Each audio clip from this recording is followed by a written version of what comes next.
फिर सावरा कोई रे होगी रे चकरिया रे मेरे तू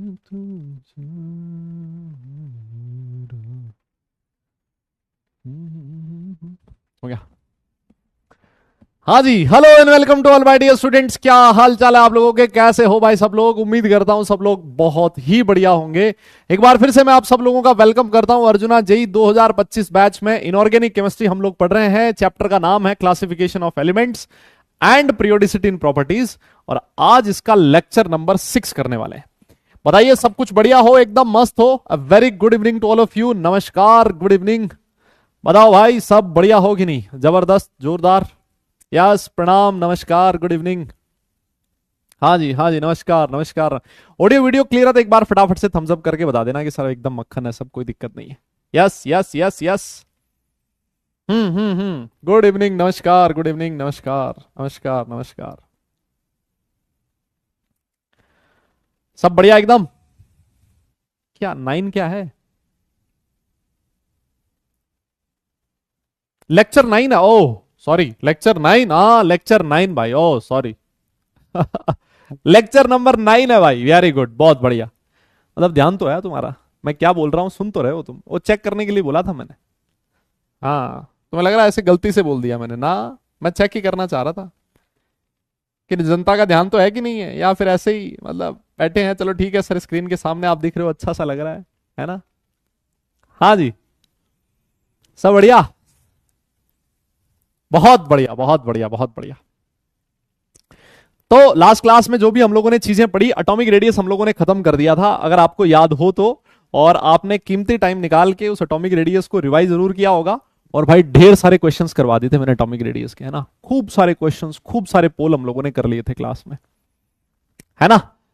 हाँ, तो आज हमें नया टॉपिक स्टार्ट करना था आज, है ना? आज हमें नया टॉपिक स्टार्ट करना था, याद है? आयनाइजेशन एनर्जी हमें पढ़ना था। यस, अगर तुम कहो तो मैं सेशन को कर दूं स्टार्ट, है ना? अगर तुम कहो तो, है ना? आयनाइजेशन एनर्जी आज हम लोग पढ़ेंगे और पीरियोडिसिटी इन आयनाइजेशन एनर्जी की बात करेंगे, है ना? अपना आज का टारगेट है कि आयनाइजेशन एनर्जी खत्म हो जाए, जितना भी रहता है उसको हम लोग देख लेंगे। यस, बहुत बढ़िया बहुत बढ़िया बहुत बढ़िया। करें, स्टार्ट कर दें क्या? एक बार फटाफट से थम्स अप करो कि सर ठीक है स्टार्ट कर दो। और सारे लोग जितने भी है सबका ध्यान सिर्फ और सिर्फ स्क्रीन पे रहे, कोई इधर उधर मुंह नहीं फाड़ेगा भाई। एकदम सीधा टेबल कुर्सी लेके बैठो, और जो बेड वेड पे लेटे हुए हैं ना भाई लोगों, है ना, बढ़िया तकिया वकिया मार के उठ जाओ भाई, और प्रॉपर कंसंट्रेशन के साथ लेक्चर को अटेंड करो। कर दें स्टार्ट? यस, रहने दें क्या? ऐसे रहने दो। हाँ तो क्या करना है भाई फिर? हाँ, रेडी? पक्का? क्या बात है भाई, क्या बात है सर, क्या बात है। चलिए स्टार्ट कर लेते हैं, और स्टार्ट करने से पहले एक क्वेश्चन कर लेते हैं हम, है ना? एक क्वेश्चन कर लेते हैं। जेई एडवांस्ड का क्वेश्चन है मेरे भाई, जेई एडवांस्ड का क्वेश्चन है। और क्वेश्चन तुम लोगों की नजरों के सामने ये रहा, जेई एडवांस 2016 का क्वेश्चन है। और ये क्वेश्चन क्या कहता है इसको आप लोग अच्छे से पढ़ो, और मुझे बताओ कि ये क्वेश्चन तुम्हारा देखा देखा लग रहा है क्या? है सुना सुना लग रहा है या सुना सुना लग रहा है? सर देखने दो, क्वेश्चन तो देखने दो। लिखता है the increasing order of atomic radius of the following group 13 elements. Group 13 elements की एटॉमिक रेडियस का इंक्रीजिंग ऑर्डर पूछा आपसे, और ये जे एडवांस 2016 में पूछा गया है। सर ये तो मतलब बहुत आसान लग रहा है सर। हैं सर, ये तो ऐसा लग रहा है सर जैसे अपनी कॉपी का क्वेश्चन हो, जैसे, है ना? लग रहा है ना ऐसा कि सर ऐसा लग रहा है तो कॉपी में करवाया हुआ हो जैसे आपने। अरे याद है मैंने आपको बोला था सर इसका पोल नहीं मिलेगा। हाँ हाँ, पोल दूंगा ही नहीं मैं इसका। कितने सारे पोल कर रही है लास्ट क्लास में, बताओ अभी भी पोल के भूखे हो क्या? हाँ, ग्रुप 13 में मैंने आपसे बोला था बोरोन, एल्यूमिनियम, गैलियम, इंडियम और थैलियम। सर यहां पर एक जगह जाके लफड़ा होता था, याद है? वो लफड़ा कहां होता था? सर यहां पर लफड़ा होता था। गैलियम का जो साइज है सर, वो एल्यूमिनियम से बड़ा होना चाहिए था। यस, लेकिन गैलियम जो है ना सर, आज छोटा हो गया, एल्यूमिनियम आज बड़ा हो गया सर। याद आया ये वाला ऑर्डर? क्या ये वाला ऑर्डर किसी ऑप्शन में है क्या? सर बिल्कुल है, गैलियम ये रहा सर। देखो ऑप्शन नंबर बी करेक्ट है सर। जेई एडवांस्ड का क्वेश्चन सीधा सीधा सीधा सीधा, बहुत ही आसान क्वेश्चन, जो आपके नोट्स में भी मिलेगा, आपको एनसीईआरटी में मिलेगा, हर जगह मिलेगा, है ना? तो एक बार फिर मैं आप लोगों से एक ही बात कहूंगा कि नोट्स अच्छे से पढ़ो, बार बार पढ़ो, बार बार क्वेश्चंस करो, डीपीपी सॉल्व करो, मॉड्यूल सॉल्व करो, पीवाईक्यू सॉल्व करो। जो सबसे स्कोरिंग पार्ट है केमिस्ट्री में भी, देखो वैसे ही सबसे ज्यादा स्कोरिंग तो केमिस्ट्री है ना, और केमिस्ट्री में भी जो सबसे ज्यादा स्कोरिंग है वो है इनऑर्गेनिक केमिस्ट्री। इनऑर्गेनिक केमिस्ट्री का वेटेज अच्छा खासा होता है, और इसके क्वेश्चंस ऐसे होते हैं जो देखते ही खटाक से होने वाले होते हैं, है ना। हम लोगों ने अगर देख रखा है वो वाला क्वेश्चन, उसका लॉजिक पता है, तो खटाक से क्वेश्चन हो जाएगा, ऐसे विद इन सेकंड्स क्वेश्चन हो जाते हैं। तो इनऑर्गेनिक केमिस्ट्री आपको एज देती है, जिसमें आप टाइम बचा सकते हो, टाइम बचा के उसको आप फिजिक्स या फिर मैथ्स में यूज कर सकते हो, है ना। तो इस बात को हमेशा ध्यान रखो, इनऑर्गेनिक केमिस्ट्री बहुत ही स्कोरिंग होता है। यस, हाँ सही है। तो गैलियम, फिर उसके बाद एल्यूमिनियम, इंडियम और थैलियम। मैंने आपसे यह भी कहा था, एक चीज याद है आपको, कुछ लोग ये बोलते हैं कि सर थैलियम, और उसका रीजन क्या था? रीजन मैंने आप लोगों को बताया था कि जो गैलियम होता है उसमें पहले 3D में 10 इलेक्ट्रॉन फिल होते हैं, और ये जो डी इलेक्ट्रॉन्स होते हैं सर, इनका शील्डिंग इफेक्ट बहुत ही पुअर होता था सर। पुअर शील्डिंग इफेक्ट की वजह से आउटर इलेक्ट्रॉन पे न्यूक्लियस का अट्रैक्शन जितना आप लोगों ने सोचा था उससे ज्यादा होता है, और अट्रैक्शन ज्यादा, तो साइज छोटी हो जाती है। फिर कुछ लोगों ने यह भी बोला था कि सर इस हिसाब से जो थैलियम है उसकी साइज भी इंडियम से छोटी होनी चाहिए, क्योंकि थैलियम में भी पहले 4f में इलेक्ट्रॉन फिल हो रहे हैं। तो मैंने कहा था कि इंडियम से थैलियम में आओगे तो साइज जितनी बढ़नी चाहिए उतनी साइज नहीं बढ़ती, साइज थोड़ी कम बढ़ती है, लेकिन इतना कम नहीं हो पाती कि थैलियम इंडियम से छोटा हो जाए, है ना। साइज में इतना थैलियम छोटा नहीं हो पाता। यस, हाँ, लेकिन इसके और इसके बीच साइज का जो डिफरेंस होगा वो बहुत ही कम होगा, है ना। होना चाहिए था थैलियम बहुत बड़ा इंडियम से, है ना, साइज में काफी सारा डिफरेंस होना चाहिए था, लेकिन थैलियम और इंडियम की साइज में इतना डिफरेंस नहीं होता, because of the poor shielding of 4f electrons. Size जो है ना एकदम नजदीक आ जाएगी, लगभग सिमिलर हो जाएगी, बट स्टिल थैलियम जो है ना हल्का सा बड़ा रहेगा इंडियम से। मेरी बात समझ में आ गई क्या आपको? यस यस यस, मेरे हिसाब से कहानी क्लियर है। हमेशा ध्यान रखिए, जब आप डाउन द ग्रुप जाते हो ना, जब आप डाउन द ग्रुप जाते हो तो साइज बढ़ता है ना। जनरल ऑर्डर यही होता है ना, जनरल ट्रेंड यही होता है कि डाउन द ग्रुप जाने पर साइज बढ़ता है, लेकिन हमेशा एक चीज ये ध्यान रखो, जब यहां से यहां आते हो तो साइज सेकंड से थर्ड पीरियड में साइज एकदम से बढ़ता है, बहुत ज्यादा डिफरेंस मिलेगा आपको साइज में। लेकिन इसके बाद अगर आप देखोगे ना, साइज बढ़ेगा तो सही, लेकिन बहुत थोड़ा थोड़ा बढ़ेगा, because poor shielding of D and F electrons वाला फैक्टर इंक्लूड हो जाता है ना। तो इस चीज को हमेशा ध्यान रखा करो। कोई आपसे पूछे साइज डाउन द ग्रुप जाने पर इंक्रीज करेगा, आप बोलोगे अगर साहब एक्सेप्शन नहीं है ना तो साइज इंक्रीज ही करेगा। लेकिन अगर कोई समझदार इंसान होगा जिसने केमिस्ट्री अच्छे से पढ़ रखी होगी, वो आपसे फर्दर क्वेश्चन पूछेगा कि एक बात बता, जिस रेट से साइज ऊपर बढ़ रहा है क्या उसी रेट से साइज नीचे बढ़ेगा? आप बोलोगे नहीं, हमें सर ने बता रखा है ऊपर जो है साइज ज्यादा बढ़ता है, फिर जैसे जैसे नीचे जाते जाते हो साइज में जो इंक्रीज है वो थोड़ा थोड़ा कम होने लगता है। मेरी बात समझ गए ना? तो इस कॉन्सेप्ट को हमेशा ध्यान रखिए। यस, बहुत बढ़िया सर, बहुत बढ़िया। हाँ सर, इसी तरह का एक क्वेश्चन है जो मैं आप लोगों के सामने रखना चाहता हूं। यह क्वेश्चन कौन से साल में पूछा गया है? ये 30 जून 2024 के वो भाग्यशाली लोग जिन्होंने जेई का एग्जाम दिया था, उनके सामने एक क्वेश्चन आया था। दो स्टेटमेंट दे रखे थे, एक था असर्शन और दूसरा था रीजन, है ना। इसको अच्छे से पढ़िए आप। क्या कहता है? असर्शन कहता है कि there is a considerable increase in covalent radius from nitrogen to phosphorus, however from arsenic to bismuth only a small increase in covalent radius is observed. This is the statement which is known as assertion। और इसका reason क्या दे रखा है? लिखता है covalent and ionic radius in a particular oxidation state increases down the group, है ना। ये एक असर्शन है, दूसरा रीजन है, और इस क्वेश्चन का मैं पोल दूंगा। ये पोल सीधा सीधा मैं दे दूंगा, बिकॉज इसका होमवर्क में दे रखा था। ये सिर्फ एक ही क्वेश्चन था जो लास्ट क्लास में बच गया था। आज मैं टाइम नहीं दूंगा, डायरेक्ट पोल दे दूंगा। बताइए खटाखट। यस यस यस यस, जल्दी बताइए कौन सा ऑप्शन इस केस में करेक्ट होने वाला है?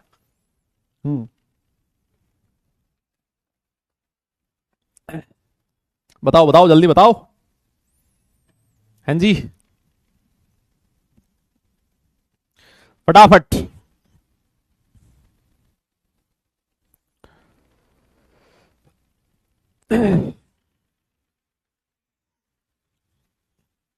हो गया क्या? Yes yes yes yes yes,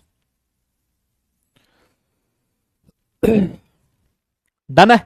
पोल हो रहा है सर खत्म। और अगर पोल खत्म हो गया तो इसका रीजन आंसर देख लेते हैं। 73% वो बच्चे हैं जो ईमानदारी से क्लास में आते हैं। दिवेश, ऋत्विक और अनिक, बहुत ही बढ़िया बात है। देखो सेम जो मैंने कॉन्सेप्ट अभी आपको थोड़ी देर पहले बताया ना, सेम कॉन्सेप्ट का ये क्वेश्चन है कि ये बात कर रहा है किसकी। देखो ये वाला स्टेटमेंट तो बिल्कुल सही है ना, covalent and ionic radius in a particular oxidation state increases down the group, है ना, डाउन द ग्रुप जाते हो साइज बढ़ती है, उसमें तो कोई दिक्कत नहीं है सर, ये स्टेटमेंट बिल्कुल सही है ना, इसमें कुछ भी गलत नहीं है।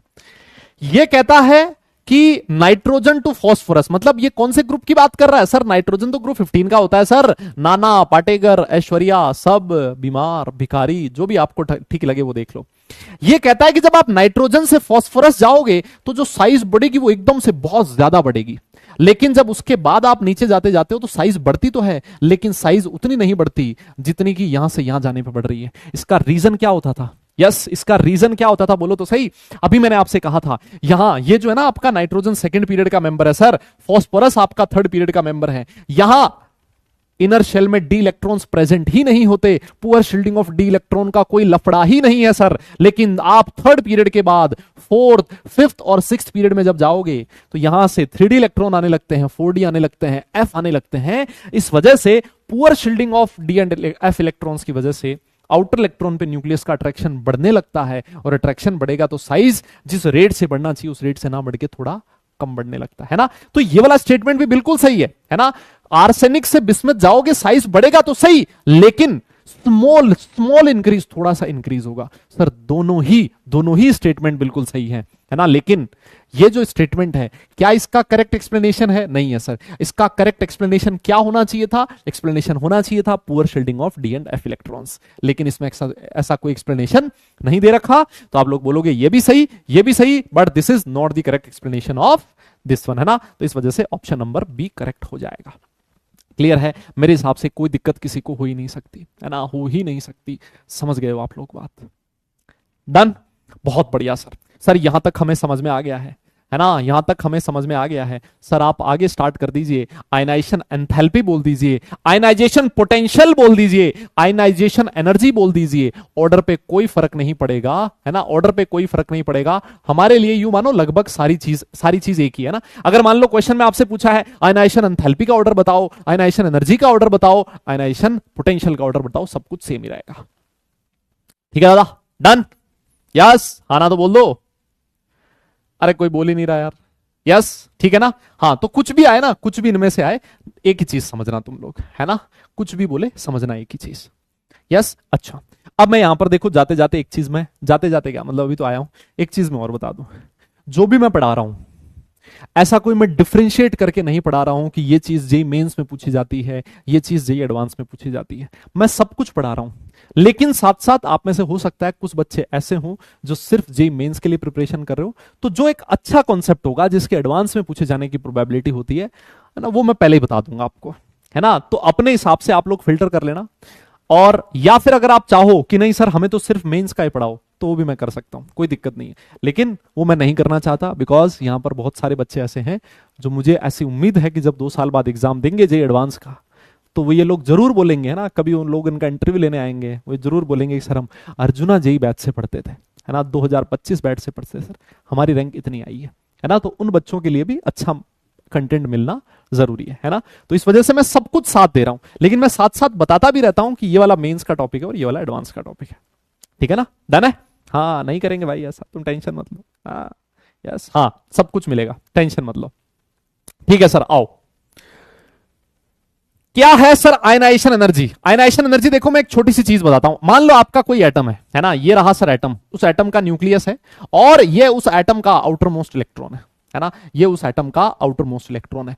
ध्यान रखना ये जो एटम है ना, ये होना चाहिए आइसोलेटेड गैसियस एटम। कैसा होना चाहिए? Isolated gaseous atom.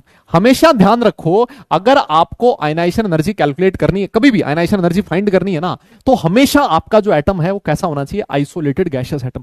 Sir isolated का मतलब क्या होता है? आइसोलेटेड मतलब अकेला, है ना, आइसोलेटेड मतलब अकेला होना चाहिए, किसी के साथ बॉन्डिंग स्टेट में नहीं होना चाहिए, अलोन, है ना, अलोन होना चाहिए, किसी के साथ बॉन्डिंग स्टेट में नहीं होना चाहिए। और अगर वो गैसियस स्टेट में होगा तो जनरली गैसेस में क्योंकि फोर्स ऑफ अट्रैक्शन कम होता है तो वो अकेला ही रहेगा, किसी के साथ बॉन्डिंग में नहीं होगा। ठीक है सर। और सर एक और कंडीशन है, ये अपनी ग्राउंड स्टेट में होना चाहिए। अरे दादा क्या तुम ग्राउंड स्टेट के बारे में जानते हो? नाम सुना सुना लग रहा है या सुना सुना लग रहा है? क्या लग रहा है? आइसोलेटेड और साथ में कैसा, ग्राउंड स्टेट। अच्छा मुझे बताइए जरा, ग्राउंड स्टेट का मतलब क्या होता है भाई? ग्राउंड स्टेट का मतलब होता है सर, ग्राउंड मतलब लोअर एनर्जी स्टेट, है ना। सबसे जो लोअर एनर्जी वाली स्टेट होती है, दुनिया उसको ग्राउंड स्टेट के नाम से जानती है। यस, लोअर एनर्जी स्टेट को दुनिया किस नाम से जानती है? ग्राउंड स्टेट, है ना। जो सबसे लोअर भी नहीं, लोवेस्ट लिख देना चाहिए यहां पर, है ना। जो लोवेस्ट एनर्जी वाली स्टेट होती है that is known as ground state, है ना। ये दो कंडीशन होनी जरूरी है। ठीक है सर, ठीक है, ये दोनों कंडीशन रहेगी सर। यस यस यस, हाँ, लोवेस्ट एनर्जी वाली स्टेट, है ना, लोवेस्ट एनर्जी वाली स्टेट, ठीक है सर। अच्छा, नहीं नहीं नहीं, N is equal to one नहीं, तुम समझ नहीं रहे हो बात को। N is equal to one is the ground state of hydrogen atom, है ना। हाइड्रोजन का जो इलेक्ट्रॉन है उसकी ग्राउंड स्टेट होती है N is equal to one. जरूरी नहीं कि हमेशा ground state N is equal to one ही होगी। मेरी बात समझ रहे हो? हाँ, ऐसा नहीं होता बेटा, ऐसा नहीं है कि हमेशा ground state N is equal to one ही होगी।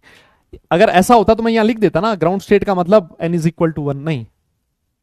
यस, हाइड्रोजन के लिए ground state N is equal to one होती है, ऐसे बोलो आप। हाँ, तो सर देखो, ये आपका एटम आइसोलेटेड गैसियस था, लोएस्ट अपनी एनर्जी स्टेट में था, जिसको आपने ग्राउंड स्टेट नाम दिया है।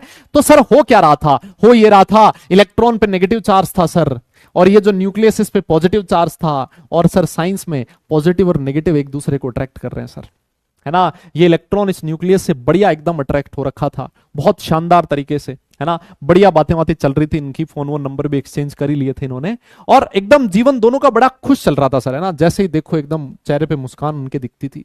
लेकिन लेकिन दो लोग जब खुश हों तो भैया इन दुनिया से देखा नहीं जाता, है ना।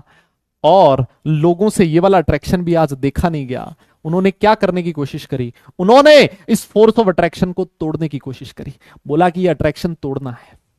यस, तो ये अट्रैक्शन कैसे टूटेगा? ये अट्रैक्शन कैसे टूटेगा? लोगों ने क्या किया, ये इलेक्ट्रॉन जो था ना, इसके कान में आके कुछ बातें करने लग गए ऐसे, है ना, पुस पुस पुस पुस, कि ना तेरे बारे में ना, मतलब न्यूक्लियस पता नहीं क्या कह रहा था। बोले तू मतलब ऐसा है वैसा है, ढंग से बात नहीं करता, कपड़े नहीं ढंग के पहनता, है ना, बाल वाल ढंग से बना के नहीं आता, क्या झिंगुर की तरह दिखता है ना, ऐसे बातें कर रहा था ये न्यूक्लियस। इलेक्ट्रॉन बोले क्या बात कर रहा है? बोले हाँ, हमने तो सुना है ऐसा। मतलब आप क्या कर रहे हो? इस इलेक्ट्रॉन को एनर्जी दे रहे हो, उसके कान भर रहे हो आप, है ना। किसके अगेंस्ट? न्यूक्लियस के अगेंस्ट। तो जैसे जैसे आप इस इलेक्ट्रॉन के कान भरते जाओगे, वैसे वैसे इन दोनों के बीच जो अट्रैक्शन होगा वो कम होता जाएगा। इलेक्ट्रॉन को भी शक होने लगेगा कि हाँ यार, वास्तव में हो सकता है न्यूक्लियस मेरे बारे में पता नहीं क्या कह रहा हो ऐसा, है ना। तो वैसे वैसे इन दोनों के बीच अट्रैक्शन कम होता जाएगा, होता जाएगा। आप पंप दिए जा रहे हो, आपने दिया, आपके दोस्त से दिलवाया, एक तीसरे से दिलवाया। एक दिन ऐसा आया जब इस इलेक्ट्रॉन को इतनी सफिशिएंट एनर्जी आपने दे दी, इतने सफिशिएंट कान आपने भर दिए कि इलेक्ट्रॉन और इस न्यूक्लियस के बीच जो अट्रैक्शन था वो टूट जाएगा, और ये जो इलेक्ट्रॉन है वो इस एटम को छोड़ के बाहर चला जाएगा। इन दोनों के बीच अट्रैक्शन को तोड़ने के लिए बाहर से आपने जितनी एनर्जी दी है मेरे भाई, उसी एनर्जी का नाम क्या है? आयनाइजेशन एनर्जी बोला जाता है। यस, इसी को क्या बोला जाता है? आयनाइजेशन एनर्जी या फिर आयनाइजेशन एंथैल्पी। मेरे हिसाब से कहानी समझ में आ गई है। यस, किसी भी इलेक्ट्रॉन को किसी भी एटम से बाहर निकालने के लिए जो minimum amount of energy required है ना, मिनिमम अमाउंट, है ना। थोड़ी सी एनर्जी देने से अगर अट्रैक्शन टूट गया तो ज्यादा क्यों दोगे आप, है ना। तो इन दोनों के बीच अट्रैक्शन ब्रेक किया और इस इलेक्ट्रॉन को आपने एटम से बाहर निकाल लिया, है ना। आप स्ट्रक्चर ऑफ एटम चैप्टर में ये पढ़ते थे कि बाहर निकालने का मतलब इसको इनफाइनाइट पे ले जाना, है ना। बाहर निकालने का मतलब, ये फिजिक्स की टर्म है हालांकि, है ना। केमिस्ट्री में इनफाइनाइट का कोई एज सच लॉजिक नहीं होता, लेकिन ये फिजिक्स की टर्म आती है कि एटम से बाहर निकालना मतलब इस इलेक्ट्रॉन को इनफाइनाइट पे ले जाना, है ना। तो आपने इन दोनों, किसी भी इलेक्ट्रॉन को किसी भी एटम से बाहर निकालने के लिए जो मिनिमम अमाउंट ऑफ एनर्जी दी जाती है, that particular minimum amount of energy is known as ionisation energy. लेकिन कंडीशन क्या होनी चाहिए? आपका जो एटम है वो कौन सी स्टेट में होना चाहिए? आइसोलेटेड, और साथ साथ गैसियस स्टेट में होना जरूरी है। यस, मेरी बात समझ में आ गई क्या? किसी को कोई दिक्कत है क्या? नहीं बेटा, threshold energy is something different from this ionisation energy, है ना। दोनों अलग अलग चीज है, तुम कॉन्सेप्ट एक मत मिलाओ, है ना। एक नहीं है, ये दोनों अलग अलग चीज है। Yes yes yes yes, work function बेटा अलग है, ये नहीं है यार, तुम समझ नहीं रहे हो बात को। हाँ, सारी चीजों को तुम ऐसे गोलबाल मत करो, है ना। ये अलग चीज है बेटा, सारी चीजों को तुम एक बार गोलबाल मत करो, है ना।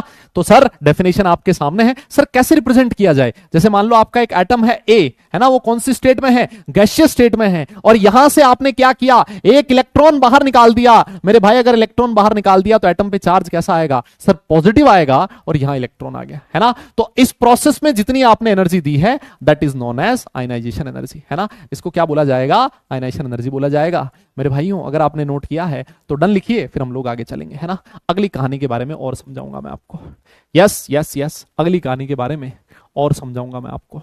चलिए, इतना समझ में आ गया तो थम्स अप कर देना, नोट कर लिया तो डन लिखना। आगे चलेंगे फिर उसके बाद, है ना। आगे चलेंगे फिर उसके बाद। बताओ जी। यस यस यस यस, हाँ जी, जल्दी बताओ, जल्दी बताओ भाई, जल्दी बताओ भाई। डन है, नोट हो गया सबने? बढ़िया, पक्का, बहुत बढ़िया सर, मजा आ गया मतलब, है ना। तो भैया तुमने भी तो किसी के कान नहीं भरे क्या? है भरे, है ना। या तो खुद के लिए भरे होंगे, खुद के नहीं लिए, नहीं तो अपने दोस्तों के लिए भरे होंगे। किसी ने पंप तो लगाया होगा किसी ना किसी इलेक्ट्रॉन को, है। और हो सकता है कि आपके लिए भी लगा दिया हो किसी ने, है ना। आपका इलेक्ट्रॉन भी छोड़ के कहीं बाहर चला गया हो, है ना। कहने का मतलब ये है भाई, अपने इलेक्ट्रॉन को पास रखो। और अगर आप खुद इलेक्ट्रॉन हो तो किसी के बहकावे में मत आओ। कोई अगर कान वान में भरे ना तो सीधे जाके इस न्यूक्लियस से बात कर लो कि क्या तू मेरे बारे में ऐसे बोल रहा था क्या, है ना। अगर ये कह दे कि हाँ बोल रहा था, फिर तो कुछ कहने की बात ही नहीं है। और ये कह दे नहीं, है ना, उसी बात पे विश्वास करो जो या तो आपने आंखों से देखी हो या कानों से सुनी हो। आजकल दुनिया बड़ी जालिम है ना। ध्यान रखो भाई इस चीज का। हाँ, आइए सर, आगे चलिए। सर आप कहां चले गए? सर केमिस्ट्री पढ़ाइए ना आप, सर केमिस्ट्री पढ़ाइए। आइए देखो, एक बात बताओ, आप लोगों ने कक्षा 10th में ये पढ़ा है क्या? आप लोगों ने कक्षा 10th में ये पढ़ा है क्या कि अगर मान लो कोई प्रोसेस एंडोथर्मिक है, नाम तो सुना है क्या? ये एंडोथर्मिक प्रोसेस, एक्सोथर्मिक प्रोसेस, नाम सुना है क्या? एंडोथर्मिक और एक्सोथर्मिक का। अरे नाम सुना सुना लग रहा है या सुना सुना लग रहा है भाई? नाम सुना सुना लग रहा है या सुना सुना?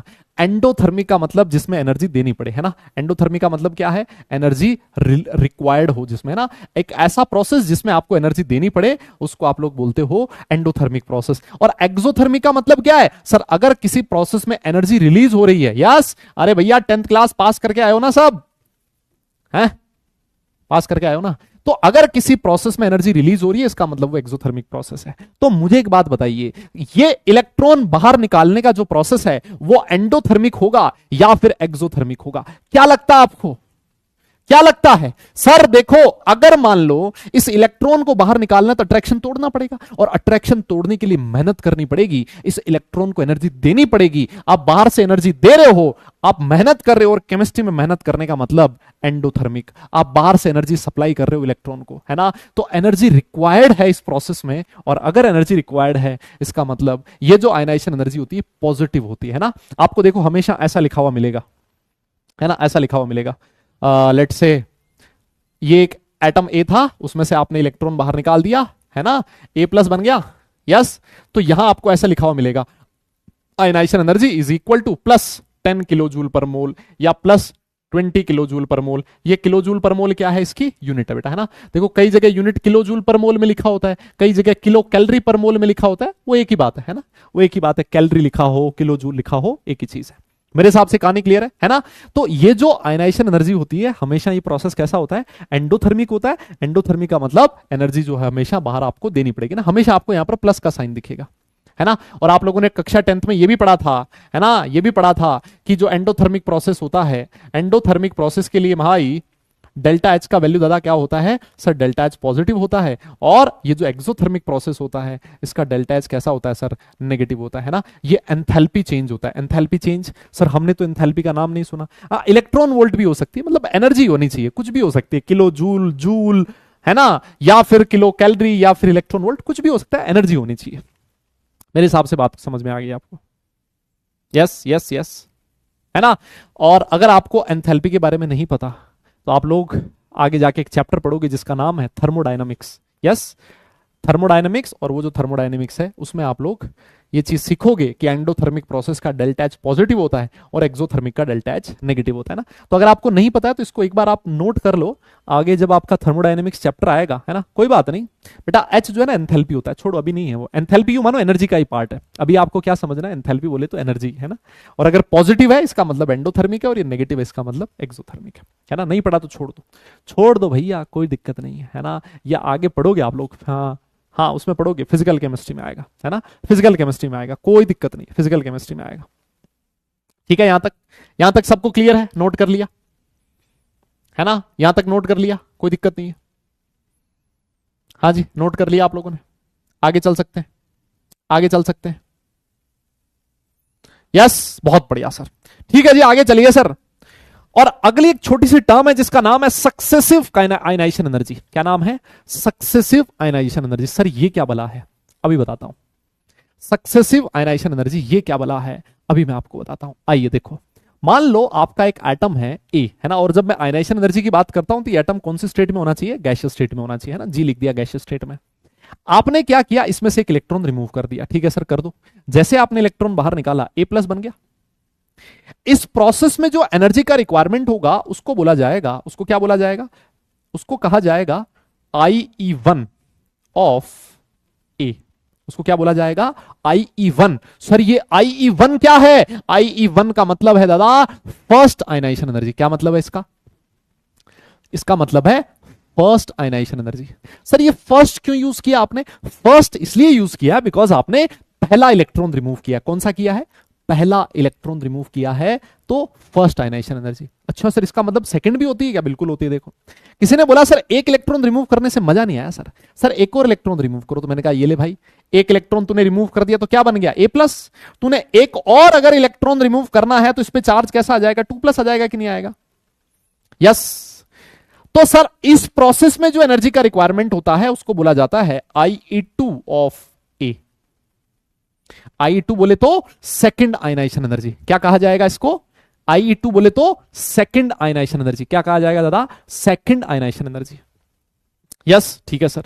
अच्छा सर इसका एक और नाम भी है। अच्छा इसको सेकंड आयनाइजेशन एनर्जी क्यों बोला है, कोई बता सकता है क्या, है भाई। अरे सेकंड आयनाइजेशन एनर्जी क्यों बोला है, वो इसलिए बोला है बिकॉज ए के रिस्पेक्ट में दूसरा इलेक्ट्रॉन रिमूव हो रहा है। देखो ना A2+ बन गया ना, इसका मतलब ए के रिस्पेक्ट में सेकंड इलेक्ट्रॉन रिमूव हो रहा है, so that will be known as second ionization energy of A. अच्छा इसका एक और नाम भी कहा जा सकता है, क्या कहा जा सकता है, कोई बताएगा क्या मुझे। इसको एक और चीज भी कहा जा सकती है। यस यस यस, क्या मैं इसको IE1 ऑफ A+ लिख सकता हूं क्या, अरे सर क्या मैं इसको IE1 ऑफ A+ लिख सकता हूं क्या। हाँ जी, क्या मैं इसको IE1 ऑफ A+ लिख सकता हूं क्या, सर बिल्कुल लिख सकते हो। क्यों, बिकॉज A+ से तो पहला इलेक्ट्रॉन रिमूव हुआ है ना भाई। आप इस प्रोसेस में कर क्या रहे हो, A+ का पहला इलेक्ट्रॉन रिमूव कर रहे हो, तो first ionisation energy of A+। लेकिन ए के रिस्पेक्ट में आपने सेकंड इलेक्ट्रॉन रिमूव कर दिया है, तो इसको बोला जाएगा ए के रिस्पेक्ट में यह है IE2 ऑफ ए। क्या मेरी बात समझे क्या, यस क्या आप मेरी बात समझे क्या, अरे कोई बोल ही नहीं रहा यार, पक्का ना। ठीक है सर, तो सर एक और इलेक्ट्रॉन रिमूव करके बता दो ना, मजा ही आ जाए। तो मैंने कहा ये ले, A2+ था तेरा, तूने आज एक और इलेक्ट्रॉन रिमूव कर दिया, एक और इलेक्ट्रॉन रिमूव कर दिया, तो इसके 3 नाम है, इसके 3 नाम है, और तीनों नाम खुद लिखो अपनी कॉपी में और मुझे भी बताओ 3 क्या क्या नाम होंगे इसके। फटाफट से खुद लिखो, देखिए खुद से लिखो अपने मन से, है ना, खुद लिखोगे ना तब समझ में आएगा। यस खुद लिखोगे तब समझ में आएगा, फटाफट लिखो देखिए। हाँ, किसकी IE1 होगी, किसकी IE2 होगी और किसकी IE3 होगी, फटाफट लिखो दादा। यस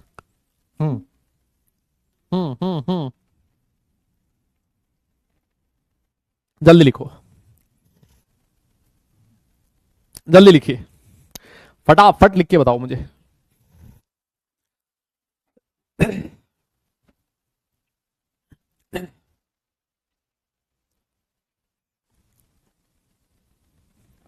लिख लिया क्या, अरे बोलो लिख लिया क्या। सर ये सबसे पहली चीज तो ये है सर IE3 किसकी, IE3 ऑफ ए। क्यों, क्योंकि ए के रिस्पेक्ट में तीसरा इलेक्ट्रॉन रिमूव हुआ, A3+ तभी तो बनेगा जब ए से तीसरा इलेक्ट्रॉन रिमूव होगा। ठीक है सर, है ना? ठीक है सर। और सर A2 प्लस के रिस्पेक्ट में पहला इलेक्ट्रॉन रिमूव हुआ है सर, A2 प्लस के रिस्पेक्ट में पहला इलेक्ट्रॉन रिमूव हुआ है, तो क्या मैं इसको IE1 ऑफ A2 प्लस लिख सकता हूं क्या? अरे बोल तो दे यार, क्या लिख सकता हूं क्या? अरे बिल्कुल लिख सकते हो सर। और A प्लस के रिस्पेक्ट में दूसरा इलेक्ट्रॉन रिमूव हुआ है, तो क्या इसको IE2 ऑफ A प्लस लिखा जा सकता है क्या? मजा आ गया सर, जोरदार। तो मेरे हिसाब से आज के बाद, यस, आज के बाद ऐसा कोई कंफ्यूजन आपको नहीं होना चाहिए कि अगर कोई कहे कि मतलब I1 I2, इसका I1 इसका I2 इसका I3। समझ गए ना आप? Yes yes yes yes. क्या आप मेरी बात समझ गए हो क्या? दादा हाना बोलना पड़ेगा यार। हाँ जी, हाँ जी। क्या आप मेरी बात समझ गए हो क्या? पक्का ना? एक बार थम्स अप करके बताओ सब, क्या ये चीज समझ में आ गई क्या सबको? यस। कितने लोगों का सारा सही था? हाँ, ईमानदारी से बताइयो बे। जय की कसम है तुम्हें, झूठ मत बोलना, झूठ मत बोलना। जय की कसम है तुम्हें। यस, पक्का ना? बहुत बढ़िया, बहुत बढ़िया। अब देखो, मान लो ये आपने स्टेप वाइज एक एक इलेक्ट्रॉन रिमूव किया ना। ए से पहले एक पहला इलेक्ट्रॉन निकाला, फिर A प्लस से सेकंड इलेक्ट्रॉन निकाला, फिर A2 प्लस से थर्ड इलेक्ट्रॉन निकाला, है ना? ये तीन तीन नाम हो गए। यस, बहुत बढ़िया, है ना? अब देखो, मान लो मैं आपसे पूछूं, ऐसे बताना जरा, मान लो आपसे मैं पूछूं, आपको A से A3 प्लस बनाना है डायरेक्ट। क्या बनाना है आपको? A से A3 प्लस बनाना है ना? मतलब डायरेक्ट आपने 3 इलेक्ट्रॉन रिमूव कर दिए। तो बताइए इस प्रोसेस में क्या जो टोटल एनर्जी होगी, क्या वो IE1 plus IE2 plus IE3 देनी पड़ेगी क्या? क्या मैं ऐसे कह सकता हूं क्या? Yes yes yes. क्या मैं इसको ऐसे कह सकता हूं क्या? भाई इस प्रोसेस में टोटल कितनी एनर्जी देनी पड़ेगी? I1 plus I2 plus I3। किसका? ए का, है ना? ए के रिस्पेक्ट में I1 I2 I3 लिखा है। सर कैसे लिख दिया ये? अरे मैंने कहा भाई देख कैसे बनेगा, पहले ए से A प्लस बनेगा, बनेगा कि नहीं बनेगा? फिर A प्लस से A2 प्लस बनेगा, है ना? दूसरा इलेक्ट्रॉन निकालोगे, और फिर A2 प्लस से A3 प्लस बनेगा, है ना? तो 3 इलेक्ट्रॉन निकाले ना, A से A प्लस बनाओगे तो IE1, A प्लस से A2 प्लस बनाओगे तो IE2, और A2 प्लस से A3 प्लस बनाओगे तो IE3। यस। तो आप डायरेक्ट आपने टोटल कितनी एनर्जी दी है sir? I1 plus I2 plus I3। 3 electron remove करने के लिए टोटल एनर्जी कितनी जरूरत पड़ेगी? I1 plus I2 plus I3। ये एनर्जी आपको देने की जरूरत पड़ेगी। क्या मैं सही कह रहा हूं? यस। क्या मैं सही कह रहा हूं? अरे बोलो जरा। है ना, है ना, है ना, है ना? एक और एग्जांपल ले लो भाई, है ना? बहुत सारे लोग फैल गए होंगे, वो ये कैसे, मतलब ये क्या लिख दिया आपने सर? मतलब ये केमिस्ट्री कब से हो गई? है सर, ये केमिस्ट्री कब से हो गई? हाँ, आओ देखो, एक और एग्जांपल लिख लो। जैसे मान लो ये लिखा है x से x प्लस बन गया, एक एटम है x, उसमें से एक इलेक्ट्रॉन रिमूव कर दिया। इस प्रोसेस में जो एनर्जी की रिक्वायरमेंट है, क्या मैं इसको IE1 ऑफ x लिख सकता हूं क्या? सर बिल्कुल लिख दो, बिकॉज x का आपने पहला इलेक्ट्रॉन रिमूव किया है। फिर मैंने पूछा एक बात बता, पहला इलेक्ट्रॉन रिमूव करने के बाद मैं एक और रिमूव करना चाहता हूं, आप बोलोगे सर कर दो, दूसरा भी कर दो, तो क्या मैं इसको IE2 लिख सकता हूं क्या? किसका? IE2 of x। क्यों? क्योंकि x के रेस्पेक्ट में दूसरा इलेक्ट्रॉन रिमूव हुआ है। और करके अगर मैं इसको ऐसे लिख दूं IE1 ऑफ x प्लस, तो भाई किसी के पेट में दर्द तो नहीं है ना? क्यों? क्योंकि x प्लस के रिस्पेक्ट में पहला इलेक्ट्रॉन रिमूव हुआ है, तो IE1 ऑफ x प्लस। अच्छा सर, दो में भी मजा नहीं आया, सर एक और इलेक्ट्रॉन रिमूव कर दो। मैंने कहा ये ले, तीसरा भी रिमूव कर लिया, ऐश कर दूं। क्या मैं इसको IE3 लिख सकता हूं x का? क्यों? क्योंकि x के रिस्पेक्ट में तीसरा इलेक्ट्रॉन रिमूव हुआ है। क्या मैं इसको IE2 लिख सकता हूं x प्लस का? बिल्कुल सर। क्यों? क्योंकि x प्लस के कंपैरिजन के रिस्पेक्ट में दूसरा इलेक्ट्रॉन रिमूव हुआ है। और क्या मैं इसको IE1 लिख सकता हूं x2 प्लस का? बिकॉज x2 प्लस का पहला इलेक्ट्रॉन रिमूव हुआ है। भाई अब तो समझ में आ ही जाना चाहिए। Yes yes yes yes yes. तो अब तो समझ आ ही गया होगा यार, अब तो कोई बोल ही नहीं सकता कि नहीं समझ में आया। पक्का ना? यस यस यस यस, है ना? अब ये मत सोचना ज्यादा, है ना? तुम ज्यादा दिमाग मत लगाओ ना, सर कैसे पहला इलेक्ट्रॉन दूसरा कैसे निकाला होगा, तीसरा, ये मत सोचना। ये सोचना मतलब आप गलत डायरेक्शन में जा रहे हो, है ना? कैसे किया होगा that is not your concern. समझ रहे हो मेरी बात को? है ना? वो इतना साइंस आगे बढ़ चुका है कि वो कर दिया उसने, है ना? तो ध्यान रखो। ठीक है सर, बहुत बढ़िया। तो सर ये सक्सेसिव आयनाइजेशन एनर्जी क्या हो गया फिर? सक्सेसिव का मतलब क्या होता है? सक्सेसिव मतलब एक के बाद एक, है ना? तो मेरे भाई ये जैसे लिखा है ना आपने IE1, IE2, IE3, है ना, ऐसे करते करते अगर मान लो आपने n इलेक्ट्रॉन रिमूव कर दिए, IEN, इनको बोला जाता है सक्सेसिव आयनाइजेशन एनर्जीज, है ना? सक्सेसिव का मतलब तो आप लोग समझ ही गए ना, successive ionisation energy. Yes, successive का मतलब एक के बाद एक इलेक्ट्रॉन रिमूव करना, ठीक है, एक के बाद एक इलेक्ट्रॉन रिमूव करना, these are known as successive ionisation energy, ठीक है। अच्छा, एक बात बताओ तुम, मैंने दो ऑर्डर लिखे हैं आपके सामने, एक लिखा है IE1 इज ग्रेटर देन, मतलब IE2 इज ग्रेटर देन, है ना, IE3 ऐसे, IEN, है ना, this is your first order, और सेकंड ऑर्डर मैंने लिखा है IE2, sorry, IE1 is greater than IE2 is greater than IE3 and is greater than IEN। ईमानदारी से बताइए कौन सा ऑर्डर आपको लग रहा है कि सही है? यस यस यस, कौन सा ऑर्डर आपको लग रहा है कि सही है? जल्दी बोलो भाई। यस, कौन सा ऑर्डर आपको लग रहा है कि सही है? जल्दी बोलिए। हाँ जी, जल्दी बोलिए भाई, कौन सा ऑर्डर ऐसा लग रहा है जो सही है? कौन सा ऑर्डर लग रहा है? ईमानदारी से बताओ, क्या लग रहा है, कौन सा ऑर्डर सही है? कौन सा ऑर्डर सही है? कुछ लोगों को लग रहा है सर ऑर्डर नंबर 1 सही है, कुछ को लग रहा है ऑर्डर नंबर 2 सही है। तो मैं आपकी जानकारी के लिए बता दूं, आपको जानकर बड़ी ही खुशी होगी कि ये जो ऑर्डर है पहला, सर ये वाला ऑर्डर सही है, और ये जो ऑर्डर है वो गलत है सर, ये ऑर्डर गलत है। Yes, this order is wrong. Successive ionisation energies की वैल्यू हमेशा इंक्रीज करती है, सक्सेसिव आयनाइजेशन की एनर्जी की वैल्यू हमेशा इंक्रीज करती है। सर ऐसा क्यों हुआ सर? आप ये बताओ, ऐसा क्यों हो गया कि IE1, और जैसे जैसे आप आगे बढ़ते जा रहे हो आयनाइजेशन एनर्जी की वैल्यू बढ़ती जा रही है? अरे कॉमन सेंस का क्वेश्चन है मेरे भाई, इधर आ। जब तूने पहला इलेक्ट्रॉन रिमूव किया तो तूने पहला इलेक्ट्रॉन कहां से रिमूव किया था? ए से रिमूव किया था, रिमूव किया था ए से। जब तू दूसरा इलेक्ट्रॉन रिमूव कर रहा है तो किससे रिमूव कर रहा है? A+ से रिमूव कर रहा है। मुझे एक बात बता, A+ से इलेक्ट्रॉन रिमूव करने में जोर ज्यादा आएगा कि A से ज्यादा आएगा? कहां से रिमूव करने में जोर ज्यादा आएगा? सर एक बात बताओ, A से पहला आपने रिमूव किया, ठीक है, कोई बात नहीं, A जो था वो न्यूट्रल था, न्यूट्रल मतलब जितना पॉजिटिव चार्ज था उतना ही नेगेटिव चार्ज था, बढ़िया काम चल रहा था सर इसका, एक इलेक्ट्रॉन रिमूव कर लिया, ज्यादा बुरा नहीं माना इसने। लेकिन A+ जो है ना सर, सर बेचारे का एक इलेक्ट्रॉन पहले जा चुका है, ये बेचारा न्यू इलेक्ट्रॉन का पहले ही भूखा है, और अगर आप इसको जाके बोलोगे मुझे तेरा दूसरा इलेक्ट्रॉन रिमूव करना, तो भयंकर गुस्सा आएगा ही। ये अपने इलेक्ट्रॉन को पकड़ के बैठा है, क्यों? क्योंकि इससे एक इलेक्ट्रॉन जा चुका है सर, इलेक्ट्रॉन चला गया, इफेक्टिव न्यूक्लियर चार्ज बढ़ गया। याद करो, यस याद करो, A+ की जो साइज होगी वो A से छोटी होगी।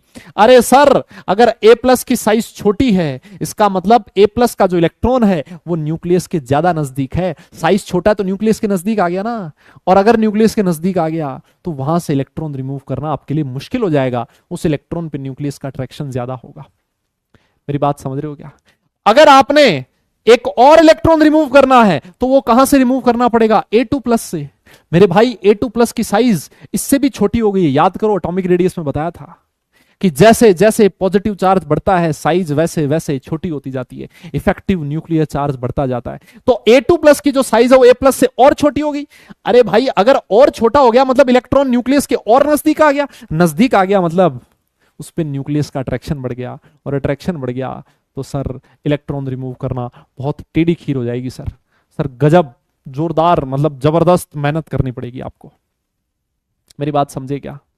अरे बोल दो भाई। मतलब इसका मतलब ये हुआ कि न्यूट्रल एटम से इलेक्ट्रॉन रिमूव करना आसान होता है ना? न्यूट्रल से इलेक्ट्रॉन रिमूव करना आसान होता है। जैसे जैसे पॉजिटिव चार्ज बढ़ता है वैसे वैसे इलेक्ट्रॉन निकालना मुश्किल होता जाता है, बिकॉज चार्ज, पॉजिटिव चार्ज बढ़ने से साइज छोटी होती जाती है। साइज छोटी होगी तो आउटर इलेक्ट्रॉन पे न्यूक्लियस का अट्रैक्शन बढ़ जाएगा, और अट्रैक्शन बढ़ गया तो रिमूव करना मुश्किल हो जाएगा, ज्यादा मेहनत करनी पड़ेगी आपको। डन है क्या? पक्का ना? हाँ, हमेशा ध्यान रखो ये, हमेशा, ऑलवेज ऑलवेज, एनी, कोई भी एक्सेप्शन नहीं है इसमें, है ना? कोई एक्सेप्शन नहीं है। हमेशा किसी भी एक पर्टिकुलर एटम के लिए I1 सबसे कम होगा, I2 उससे ज्यादा, I3 उससे ज्यादा, I4 उससे ज्यादा, हमेशा होगा, कहीं पर भी कोई एक्सेप्शन नहीं है, विदाउट एनी एक्सेप्शंस। यस, तो सर अगर इसका रीजन लिखना हो तो क्या लिखें? है ना। इसका रीजन लिखना हो तो क्या लिखें, आप रीजन सीधा सा लिख सकते हो, it becomes more difficult, yes it becomes, क्या रीजन लिख सकते हो, it becomes more difficult to remove, yes it becomes more difficult to remove an electron from from from a cation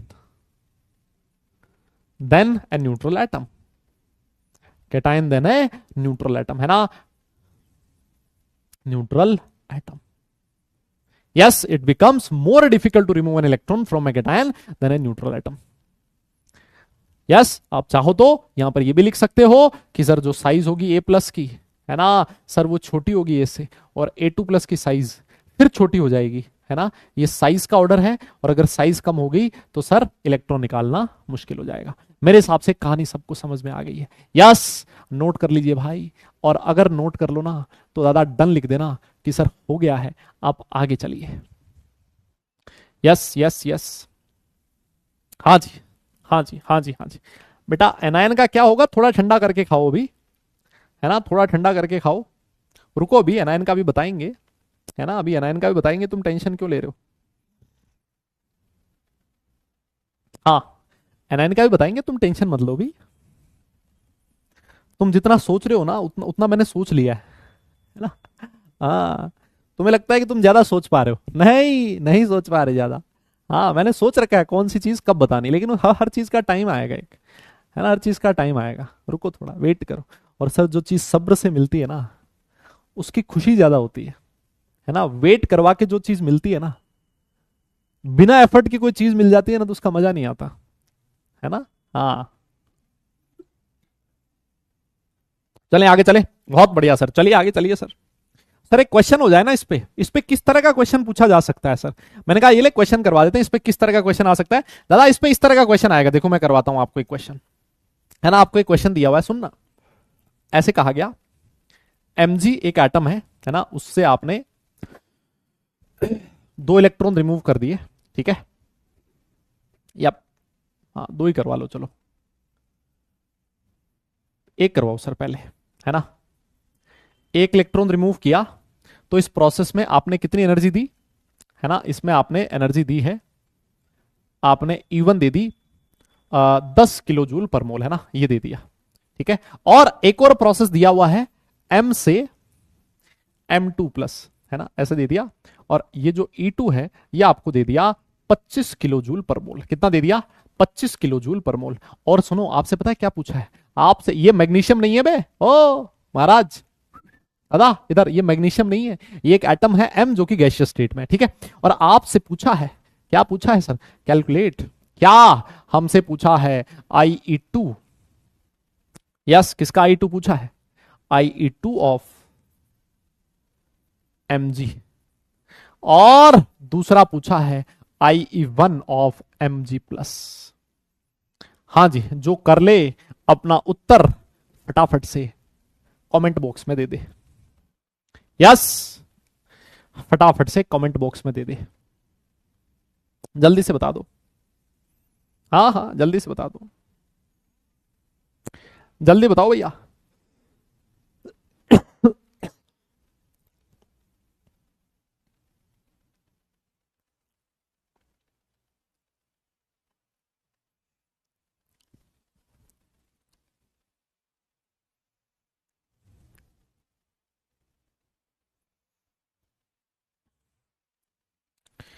हो गया क्या, हाँ हाँ हाँ, जिसने जो चीज मैंने अभी बताई है बड़ी ईमानदारी से अगर एकदम कॉन्सेंट्रेट होके सुना है तो वो समझने में आसानी रहेगी उसको भाई, और हो सकता है उसने क्वेश्चन कर भी लिया होगा, है ना है ना है ना है ना। हो गया क्या, हो गया क्या, हो गया क्या, अरे बोलो ना।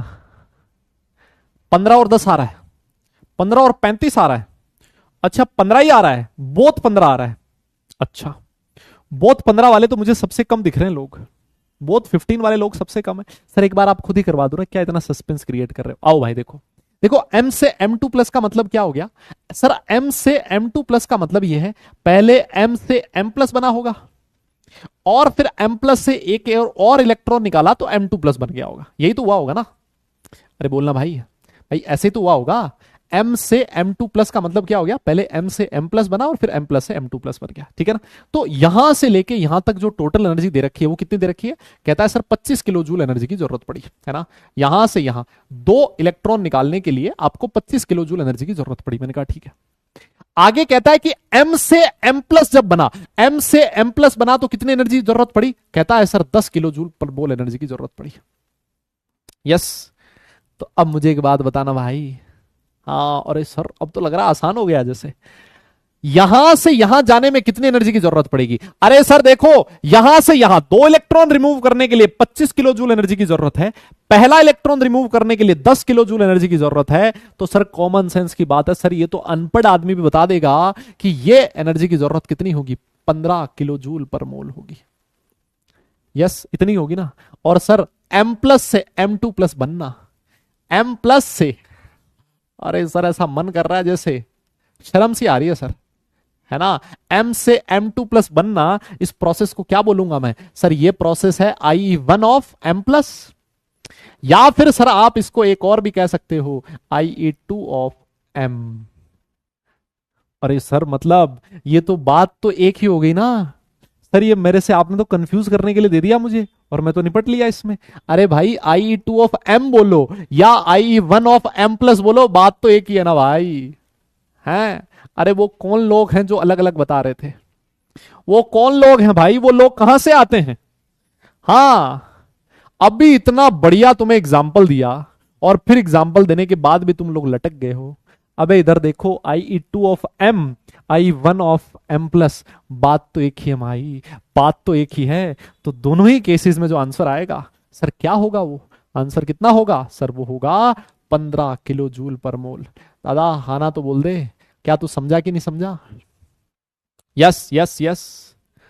अरे शर्म आई क्या थोड़ी बहुत, हाँ शर्म आई थोड़ी बहुत, नहीं सर हम बहुत बेशर्म है, इतनी सी बात पे हमें शर्म थोड़ी ना आएगी सर, क्या बात कर रहे हो मतलब। हाँ अच्छा, प्लस नहीं देखा था क्या, ओहो कह रहा प्लस नहीं देखा था, तो क्या देखा था बेटा। ऐसी बहुत सारी चीजें हैं बेटा तो तेरी उम्र में नहीं देखनी चाहिए तुझे, लेकिन तू देख रहा है ना चोरी छिपे, है ना। हाँ तो जो देखने वाली चीज है उसको देख ले यार, इतना बड़ा प्लस लगा हुआ वो तुझे दिखा नहीं है, हद है मतलब। आओ आगे चलते हैं साहब, आगे चलते हैं सर। आइए सर अगले टॉपिक पे चलिए, और अगले टॉपिक का नाम है फैक्टर्स अफेक्टिंग आयनाइजेशन एंथैल्पी, है ना। अगले टॉपिक का नाम है factors affecting ionisation enthalpy. Sir ऐसे कौन कौन से फैक्टर, देखो पूरा जो सीक्वेंस रहेगा ना मेरा, सीधी सी बात मैं आपको बताऊं, पूरा जो मेरा सीक्वेंस रहेगा इस चैप्टर का, सब कुछ सारा सब कुछ एक जैसा चलेगा। जो एटॉमिक रेडियस मैंने आपको पढ़ाई थी, सबसे पहले मैंने समझाया व्हाट इज एटॉमिक रेडियस, फिर मैंने आपको समझाया फैक्टर्स अफेक्टिंग एटॉमिक रेडियस, फिर मैंने आपको समझाई पीरियोडिसिटी इन एटॉमिक रेडियस। बिल्कुल सेम सीक्वेंस आयनाइजेशन एनर्जी में रहेगा।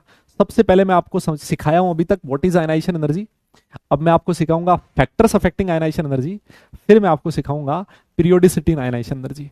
सेम सीक्वेंस मेरा इलेक्ट्रॉन गेन एंथैल्पी में रहेगा। मैं आपको सबसे पहले ये सिखाऊंगा what is electron gain enthalpy, फिर आएगा factors affecting electron gain enthalpy, और फिर आएगा periodicity in electron gain enthalpy, जिससे काम आसान हो जाएगा। पूरा टॉपिक अगर एक सीक्वेंस की तरह चले, एक कहानी की तरह लगे, तो हमें समझ में आता है। यस चलिए सर, बहुत बढ़िया, हाँ बढ़िया जी। सर कौन कौन से फैक्टर्स हैं जो आयनाइजेशन एंथैल्पी को अफेक्ट करेंगे, जल्दी से बताओ। एटॉमिक रेडियस अगर ज्यादा होगा तो आयनाइजेशन एंथैल्पी पे क्या फर्क पड़ेगा, जल्दी बोलो ना, अरे बोलो ना सर। ये तो कॉमन सेंस की बात है, यह है न्यूक्लियस, और अगर मान लो सर किसी एटम की साइज ही छोटी है, सर साइज छोटी है मतलब आउटर इलेक्ट्रॉन न्यूक्लियस के नजदीक है, तो सर इलेक्ट्रॉन को रिमूव करने में ज्यादा एनर्जी देनी पड़ेगी। और सर वहीं पर मानो किसी एटम की साइज बहुत बड़ी है, सर साइज बड़ी होने का मतलब है सर उसका इलेक्ट्रॉन न्यूक्लियस से काफी दूर है। सर अगर इलेक्ट्रॉन न्यूक्लियस से काफी दूर है मतलब दूरियां काफी ज्यादा है, अट्रैक्शन कम होगा। अगर ये इलेक्ट्रॉन इस न्यूक्लियस की तरफ कम अट्रैक्ट है तो इलेक्ट्रॉन निकालना आसान हो जाएगा। ये तो कॉमन सेंस की बात है ना भाई, है ना भैया। लॉन्ग डिस्टेंस अगर होगी तो गड़बड़ होने के चांसेस ज्यादा है, इलेक्ट्रॉन कोई और ले जाएगा, है ना। हाँ ये सत्य है, परम सत्य है। एटॉमिक रेडियस जो होता है, ध्यान रखिए, एटॉमिक रेडियस सॉरी जो आयनाइजेशन एनर्जी होगी, आयनाइजेशन एनर्जी होगा, it is inversely proportional to atomic radius, है ना। ये जनरल ट्रेंड लिख रहे हैं हम लोग, है ना, ये जनरल ट्रेंड लिख रहे हैं, ऐसा नहीं है कि ये परम सत्य है। हो सकता है इसमें भी कुछ एक्सेप्शंस हो, है ना, और हो सकता नहीं एक्सेप्शंस होंगे, लेकिन मोस्ट ऑफ द एलिमेंट इस चीज को फॉलो करेंगे ना भाई। एक तो चीज होती है जनरलाइज चीज, है ना, जनरलाइज चीज। जैसे जनरलाइज चीज क्या है कि अगर आप लोग पूरे 2 साल मेहनत करोगे, पढ़ाई करोगे, तो जेईई में सिलेक्शन हो जाएगा, है ना, ये चीज है। लेकिन सारे लोग अगर पढ़ाई करें तो सबका तो नहीं होगा ना, एक्सेप्शंस भी है। तो एटॉमिक रेडियस अगर आप कम रखोगे तो आयनाइजेशन एनर्जी ज्यादा होगी। ठीक है, अगला बताओ इफेक्टिव न्यूक्लियर चार्ज। अरे सर ये क्या बात हुई, मतलब ये भी बहुत आसान है सर। अगर मान लो इफेक्टिव न्यूक्लियर चार्ज ज्यादा है, इसका मतलब उस इलेक्ट्रॉन को न्यूक्लियस से रिमूव करना मुश्किल है सर, सिंपल सी बात है ना।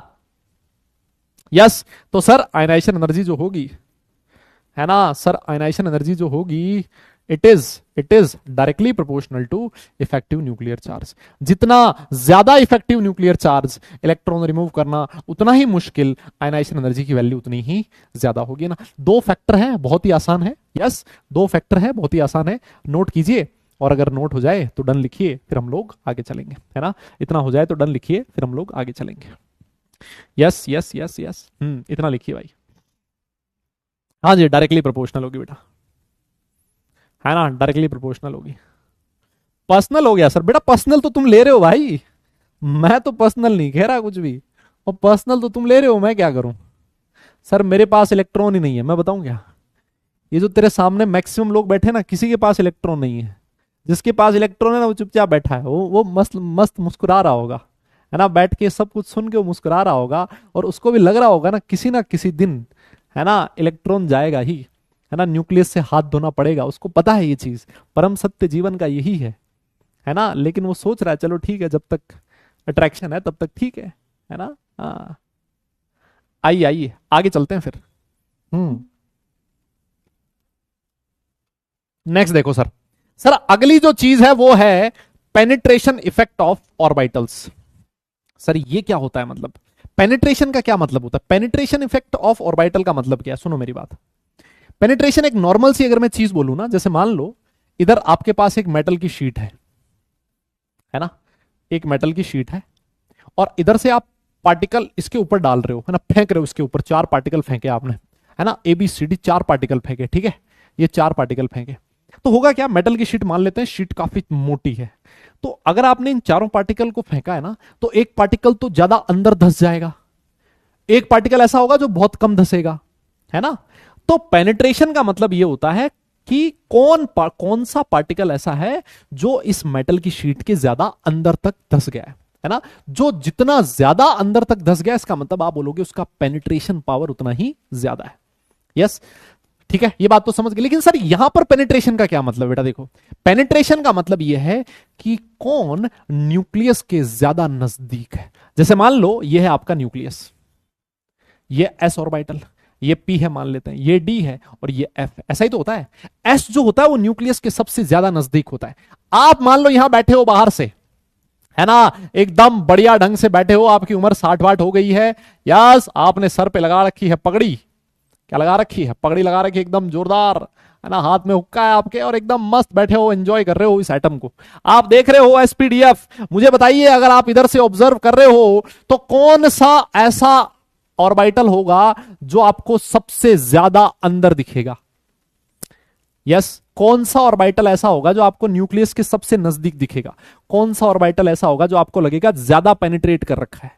आप बोलोगे सर देखो ना, अगर मैं यहां बैठा हूं तो सबसे नजदीक मुझे न्यूक्लियस के कौन दिखेगा, S। मुझे लगेगा जैसे ये जो S है वो एटम में ज्यादा पेनिट्रेट कर रखा है। ज्यादा पेनिट्रेशन का मतलब होता है कौन सी चीज न्यूक्लियस के ज्यादा नजदीक है।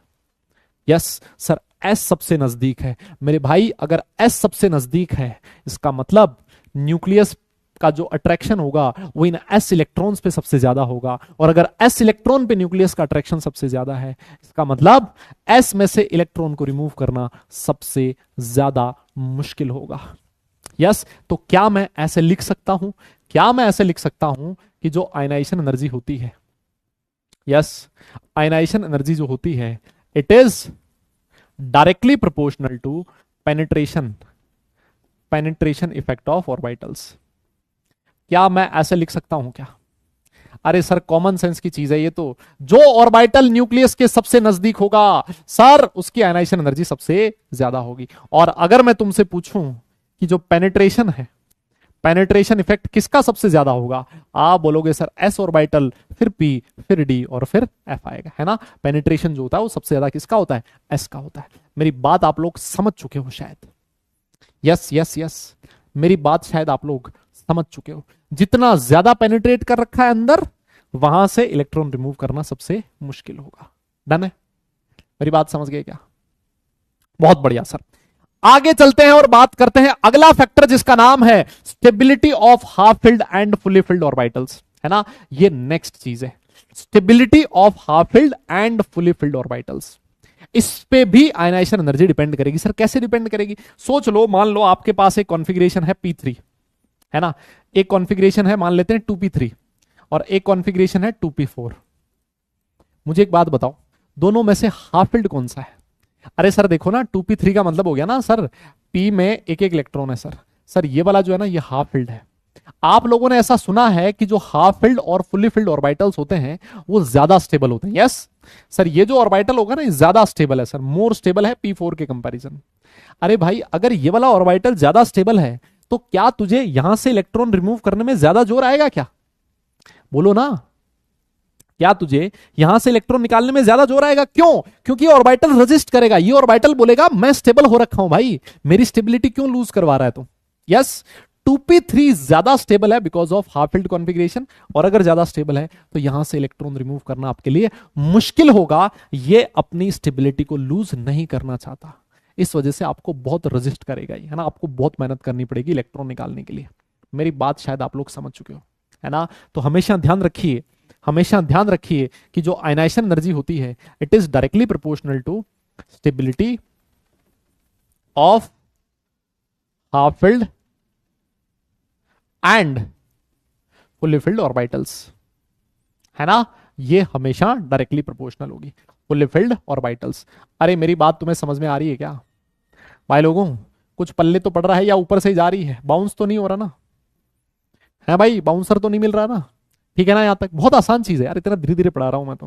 बोलिए, और अगर नोट कर लिया दादा तो डन लिखिएगा, फिर हम लोग आगे चलेंगे, है ना। नोट किया है तो डन लिखिएगा, फिर हम लोग आगे चलेंगे। ठीक है ठीक है ठीक है। Yes yes yes yes, note हो जाए तो डन लिखिएगा, फिर हम लोग आगे चलेंगे। यस, फिर हम लोग आगे चलेंगे। ठीक है ठीक है ठीक है, डन। हाँ बहुत आसान है भाई, ये तो बहुत इजी है। अभी जब मैं पीरियोडिसिटी बताऊंगा ना, अभी जब मैं पीरियोडिसिटी बताऊंगा ना, तब तुम में से कई लोग बोलेंगे सर क्या हो रहा है सर, सर समझ नहीं आ रहा सर, है ना। सर ये तो बहुत आसान आसान चीजें चल रही है सर, अभी थोड़ी देर में रुकिए। अगला जो फैक्टर है बेटा, वो है चार्ज का फैक्टर, है ना। कौन सा फैक्टर है? चार्ज का फैक्टर। देखो जी, चार्ज का फैक्टर तो तुम समझ ही चुके हो। मुझे एक बात बताओ, मान लो आपके सामने लिखा है ए प्लस और A2+। अगर मैं तुमसे पूछूं साइज, है ना, ये सारे के सारे सेम एटम्स है ना, सेम एटम्स है ना ये तो।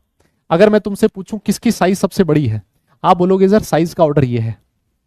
अरे तो मैंने भाई, अगर साइज बड़ी होगी तो आयनाइजेशन एनर्जी कम होगी। यस, तो अगर मैं तुमसे पूछूं what is the order of ionization energy, आप बोलोगे सर ए की आयनाइजेशन एनर्जी सबसे ज्यादा, सबसे कम सॉरी, फिर आएगा A+ और फिर आ जाएगा A2+, है ना। सर ये ऑर्डर किसका बन गया? आयनाइजेशन एनर्जी का बन गया। बहुत आसान है सर, उल्टा होएगा सर। यस सर, अगर मान लो आपसे ये पूछा जाए A- और A2-, आपको बताया था जैसे जैसे नेगेटिव चार्ज बढ़ेगा वैसे वैसे साइज बढ़ेगी, और अगर साइज बढ़ेगी तो आयनाइजेशन एनर्जी कम होगी सर। आयनाइजेशन एनर्जी का ऑर्डर ये हो जाएगा सर। यस, आयनाइजेशन एनर्जी का ऑर्डर ये हो जाएगा सर। तो देखो सीधी सी बात आप ऐसे कह सकते हो, है ना, ऐसे कह सकते हो कि जो आयनाइजेशन एनर्जी होती है it is directly proportional to, है ना, it is directly proportional to positive charge, है ना, या फिर पॉजिटिव ऑक्सीडेशन स्टेट लिख सकते हो, और it is inversely proportional to negative charge या फिर नेगेटिव ऑक्सीडेशन स्टेट आप लोग लिख सकते हो, है ना, है ना। ध्यान रखना है इस केस में जो एटम्स होंगे वो सेम होंगे ना, सेम एटम्स के लिए ही ये चीज एप्लीकेबल है ना, सेम एटम्स के लिए ये चीज एप्लीकेबल है। सारे के सारे ए हैं, सारे के सारे ए हैं, इसमें तो कोई दिक्कत नहीं है। अरे बोलो, I have backlog of 3 lectures in inorganic chemistry. बहुत बढ़िया बात है बेटा, 3 लेक्चर मतलब है, अभी तो शुरुआत है सर। 9 लेक्चर में से 3 लेक्चर का बैकलॉग है, मतलब सर सिर्फ 33% ही तो बैकलॉग है सर, इतना तो चलता है सर, है ना। हाँ yes yes yes. Negative charge जितना ज्यादा होगा साइज सर उतनी बड़ी होगी, और अगर साइज बड़ी है तो सर आयनाइजेशन एनर्जी की वैल्यू डिक्रीज करेगी। सर इसमें कोई शक नहीं है, कोई दो राह ही नहीं है ना, ऐसा ही होगा सर, ऐसा ही होगा। बताइए क्या इसमें किसी को कोई दिक्कत है क्या? नहीं है ना? पक्का ना? कोई दिक्कत नहीं है ना? समझ में आ रहा है ना सब कुछ? पक्का एकदम सोच लो। सर आ रहा है सर, यहां तक तो आ रहा है। अब आ जाइए, असली खेल तो यहां से स्टार्ट होगा, असली खेल तो यहां से स्टार्ट होगा। और कहता है पीरियोडिसिटी इन आयनाइजेशन एनर्जी, है ना। पीरियोडिसिटी का मतलब समझते हो क्या? ऑर्डर की बात करेंगे, ऑर्डर की बात करेंगे, लेफ्ट टू राइट जाने पर क्या होगा, है ना, ऊपर से नीचे जाने पर क्या होगा, उसकी बात होगी सबसे पहले। यस, उसकी बात होगी सबसे पहले। तो लिखिए आप लोग heading, periodicity in ionization enthalpy या आयनाइजेशन एनर्जी। और पीरियोडिसिटी में अगर आपको याद हो तो सबसे पहले हम लोग किसके लिए पढ़ते थे? हम पढ़ते थे for normal elements. Normal elements का मतलब क्या हो गया? For S and P block elements, है ना। सबसे पहले हम लोग किसके लिए बात करेंगे? S and P block element की बात करेंगे। और एस एंड पी ब्लॉक में भी सबसे पहले मैं बात करूंगा इन अ पीरियड, है ना। सबसे पहले हम लोग किसकी बात करेंगे? पीरियड की अलग अलग अलग करेंगे और ग्रुप की अलग करेंगे, है ना। दोनों की बातें अलग अलग होंगी, पीरियड की अलग, ग्रुप की अलग। तो बताइए सर पीरियड में क्या होगा? क्या लगता है आपको, क्या लगता है पीरियड में जाने पर क्या होगा? जनरल ट्रेंड क्या होना चाहिए, है ना। जनरल ट्रेंड क्या होना चाहिए? सर देखो होता क्या है, जनरल ट्रेंड ये कहता है कि न in a period from left to right, yes sir, जब मैं लेफ्ट टू राइट जाता हूं किसी भी पीरियड में, in a period from left to right, मुझे बताइए लेफ्ट टू राइट में रिंग नहीं, है ना, left to right, sir size जो होती है ना वो जनरली डिक्रीज करती है sir. Yes sir, size decrease करती है, साइज डिक्रीज करती है, जेड इफेक्टिव इंक्रीज करता है, और जेड इफेक्टिव इंक्रीज करेगा तो सर आयनाइजेशन एनर्जी भी इंक्रीज करनी चाहिए। This is the general order. Yes, ये जनरल ऑर्डर है सर। लेफ्ट टू राइट जाने पर साइज डिक्रीज करता है, इफेक्टिव न्यूक्लियर चार्ज बढ़ता है, और सर इफेक्टिव न्यूक्लियर चार्ज बढ़ेगा तो आयनाइजेशन एनर्जी बढ़नी चाहिए सर। ये तो जो नॉर्मल ट्रेंड है, yes this is the normal order. लेकिन लेकिन लेकिन आपको पता है, आपको पता है इनऑर्गेनिक केमिस्ट्री और एक्सेप्शंस ना हो, है ना, विद एक्सेप्शंस, विद एक्सेप्शंस, खूब सारे एक्सेप्शंस होंगे, है ना। वो सारे एक्सेप्शंस हम लोग लिखेंगे, और सबसे पहले जो एक्सेप्शन है वो मैं आपको लिखवाने वाला हूं, वो है सेकंड पीरियड में, है ना। सबसे पहले हम लोग का क्या लिख रहे हैं? सेकंड पीरियड एलिमेंट्स में लिख रहे हैं, है ना। सेकंड पीरियड एलिमेंट में कौन कौन आता है जल्दी से बता दीजिए आप। सर सबसे पहले आता है lithium, beryllium, boron, carbon, nitrogen, oxygen, fluorine और नियोन। यही तो आता है ना। यस यही तो आता है ना। नियोन लिख देते हैं सर। होना ये चाहिए था, होना ये चाहिए था। अभी आपने बोला कि लेफ्ट टू राइट जाने पर, सर लेफ्ट टू राइट जाने पर आयनाइजेशन एनर्जी ऐसी होनी चाहिए थी सर। लेफ्ट टू राइट जाने पर आयनाइजेशन एनर्जी बढ़नी चाहिए थी सर, होना तो यही चाहिए था। लेकिन सर ऐसा नहीं होता सर। जो आपने ऑर्डर लिखा है ना सर, ये सरासर गलत है सर। इस पे काटा मार दीजिए, मोटा सा बड़ा सा काटा मार दीजिए। अरे मैंने कहा भाई ऐसा क्यों? तो तू ये बता दे सही ऑर्डर क्या है ना। तो समझदार बालक था, उसने बताया मुझे सही ऑर्डर क्या बताया। उसने कहा सर सबसे कम आयनाइजेशन एनर्जी होगी लिथियम की। मैंने कहा ठीक है। फिर वो कहता है सर आएगा बोरोन। मैंने कहा ठीक है। फिर वो कहता है सर आएगा बेरिलियम, बेरिलियम के बाद कार्बन, कार्बन के बाद आता है सर कौन? कार्बन के बाद आता है सर ऑक्सीजन, ऑक्सीजन के बाद आता है सर नाइट्रोजन, फिर आता है सर फ्लोरीन, और फिर आता है सर नियोन। सर ये ऑर्डर होता है जो सही ऑर्डर है।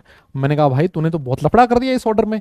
वो कहता है सर अब क्या करें, जो है सो है ना। और मैं भी यही बोलूंगा भाई क्या करें, अब जो है सो है। इसका रीजन भी हम लोग अभी सिखाएंगे, है ना। इसका रीजन भी अभी आपको सिखाएंगे। आप चिंता मत कीजिएगा, आप बस डटे रहिएगा, है ना। तो सर देखो इस ऑर्डर में कितनी जगह लोचा हुआ है सर। इस ऑर्डर में ना देखो, एक तो ये लफड़ा है, बेरिलियम जो था वो बोरोन से ज्यादा हो गया, एक तो ये लफड़ा है। दूसरा, नाइट्रोजन कम होना चाहिए था, ऑक्सीजन ज्यादा होना चाहिए था। लेकिन एक और लफड़ा यह है कि नाइट्रोजन जो है उसकी आयनाइजेशन एनर्जी ऑक्सीजन से ज्यादा हो गई। और सर हमने यह पढ़ा है कि जो नोबल गैसेस होती है उनकी साइज अपने पीरियड में सबसे ज्यादा होती है सर। अगर नियोन का साइज इस पूरे पीरियड में सबसे ज्यादा है तो इसकी आयनाइजेशन एनर्जी सबसे कम होनी चाहिए थी। लेकिन सर यहां देखो, आपने तो नियोन की आयनाइजेशन एनर्जी सबसे ज्यादा रख रखी है। क्या मेरी बात समझ रहे हो क्या तुम? क्या गलती हुई है? तो मेरी बात समझ रहे हो? सर ये 3 जगह लफड़ा आ रहा है सर, सर ये 3 जगह लफड़ा आ रहा है सर, इन तीनों को अभी एक्सप्लेन करूंगा, तुम्हें मजा आ जाएगा, अभी मैं बता रहा हूं तुम्हें, नोट कर लो ना तो डन लिख देना, इन तीनों का एक्सप्लेनेशन ऐसा दूंगा ना तुम बोलोगे वाह, मजे ही मजे, यस मजे ही मजे। नोट कीजिए और अगर डन हो जाए ना तो मुझे बताइएगा, yes yes yes yes, note कीजिए और हो जाए तो मुझे बताइएगा।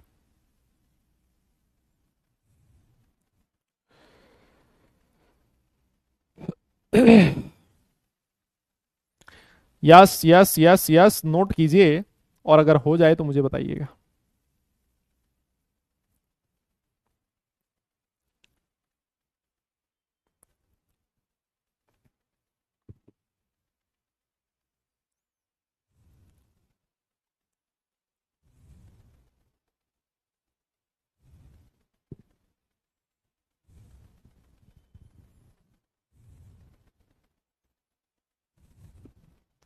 हो गया, बहुत बढ़िया, चलो सर यहां तक तो ठीक है। अब आप हर चीज को एक्सप्लेन कर दो सर, ये जो आपने इतना रायता फैला दिया है इसको एक्सप्लेन करने की कोशिश करो। मैंने कहा बिल्कुल करते हैं, आइए एक्सप्लेनेशन देते हैं इसका, है ना, ऐसा क्यों हुआ। देखो सबसे पहले जो मैं एक्सप्लेनेशन देने जा रहा हूं ना वो है किसका, नाइट्रोजन एंड ऑक्सीजन का, है ना। सबसे पहले जो एक्सप्लेनेशन आएगा वो किसका आएगा, नाइट्रोजन एंड ऑक्सीजन का आएगा। देखो जी सर, ऑक्सीजन जो होता है ना सर, ऑक्सीजन का इलेक्ट्रॉनिक कॉन्फ़िगरेशन क्या होता है, 1s2 2s2 2p3, ये 2p4 होता है सर। मैंने कहा बिल्कुल सही बात है। और सर जो नाइट्रोजन है इसका इलेक्ट्रॉनिक कॉन्फ़िगरेशन होता है 1s2 2s2 2p3, यही होता है। मुझे बताइए इन दोनों में से कौन सा कॉन्फ़िगरेशन ऐसा है जो हाफ फिल्ड है। सर ऐसा लग रहा है जैसे ये जो कॉन्फ़िगरेशन है ये हाफ फिल्ड कॉन्फ़िगरेशन है। और सर अभी आपने थोड़ी देर पहले बताया था कि जो हाफ फिल्ड कॉन्फ़िगरेशंस होते हैं उनकी स्टेबिलिटी ज्यादा होती है। यस, तो 2p4 के कंपैरिजन में 2p3 configuration is more stable. भले ही ऑक्सीजन की साइज छोटी है, ऑक्सीजन छोटा है नाइट्रोजन से, बट क्योंकि कॉन्फ़िगरेशन नाइट्रोजन का ज्यादा स्टेबल है तो ये जो हाफ फिल्ड वाला जो इफेक्ट है, इस हाफ फील्ड वाले का जो इफेक्ट है that is more dominating. Half field का जो इफेक्ट है वो साइज वाले इफेक्ट से भी ज्यादा डोमिनेटिंग है।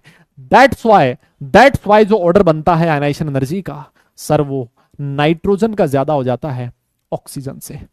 यस, नाइट्रोजन का ज्यादा हो जाता है ऑक्सीजन से। और अगर आपसे कोई पूछ ले इसका रीजन क्या है तो आप लोग लिख दोगे stability of half field configuration. एक बार के लिए थम्स अप करके बता दो कि सर ये वाली चीज तो हमें समझ में आ गई। यस, एक बार के लिए बता दो भाई, है ना, हौसला सा मिल जाएगा मुझे। यस यस यस यस, ये चीज अगर तुमने पकड़ ली तो मुझे बताइए। यस, अगर ये चीज तुमने पकड़ ली तो मुझे बताइए क्या ये चीज सही है क्या। नाइट्रोजन और ऑक्सीजन वाली कहानी आपको समझ में आ गई क्या, पक्का आ गई ना। यस सर, ये समझ में आ गई है तो सर ये नियोन वाला भी बताई दो आप, लगे हाथ। नियोन की आयनाइजेशन एनर्जी सबसे ज्यादा क्यों हो गई, बिकॉज नियोन का जो इलेक्ट्रॉनिक कॉन्फ़िगरेशन था मेरे भाई, वो कॉन्फ़िगरेशन क्या था दादा, वो था सर 1s2 2s2 2p6। अरे सर देखो p6 कॉन्फ़िगरेशन है, इसका मतलब ये फुली फिल्ड कॉन्फ़िगरेशन है, ये फुल्ली फिल्ड कॉन्फ़िगरेशन है। और फुल्ली फिल्ड कॉन्फ़िगरेशन होने की वजह से ये कॉन्फ़िगरेशन बहुत ही भयंकर स्टेबल है। और क्योंकि ये कॉन्फ़िगरेशन बहुत ज्यादा स्टेबल है तो स्टेबिलिटी वाला जो इफेक्ट है, ऑर्बिटल्स की स्टेबिलिटी का जो इफेक्ट है वो साइज वाले इफेक्ट को ओवरकम कर देता है।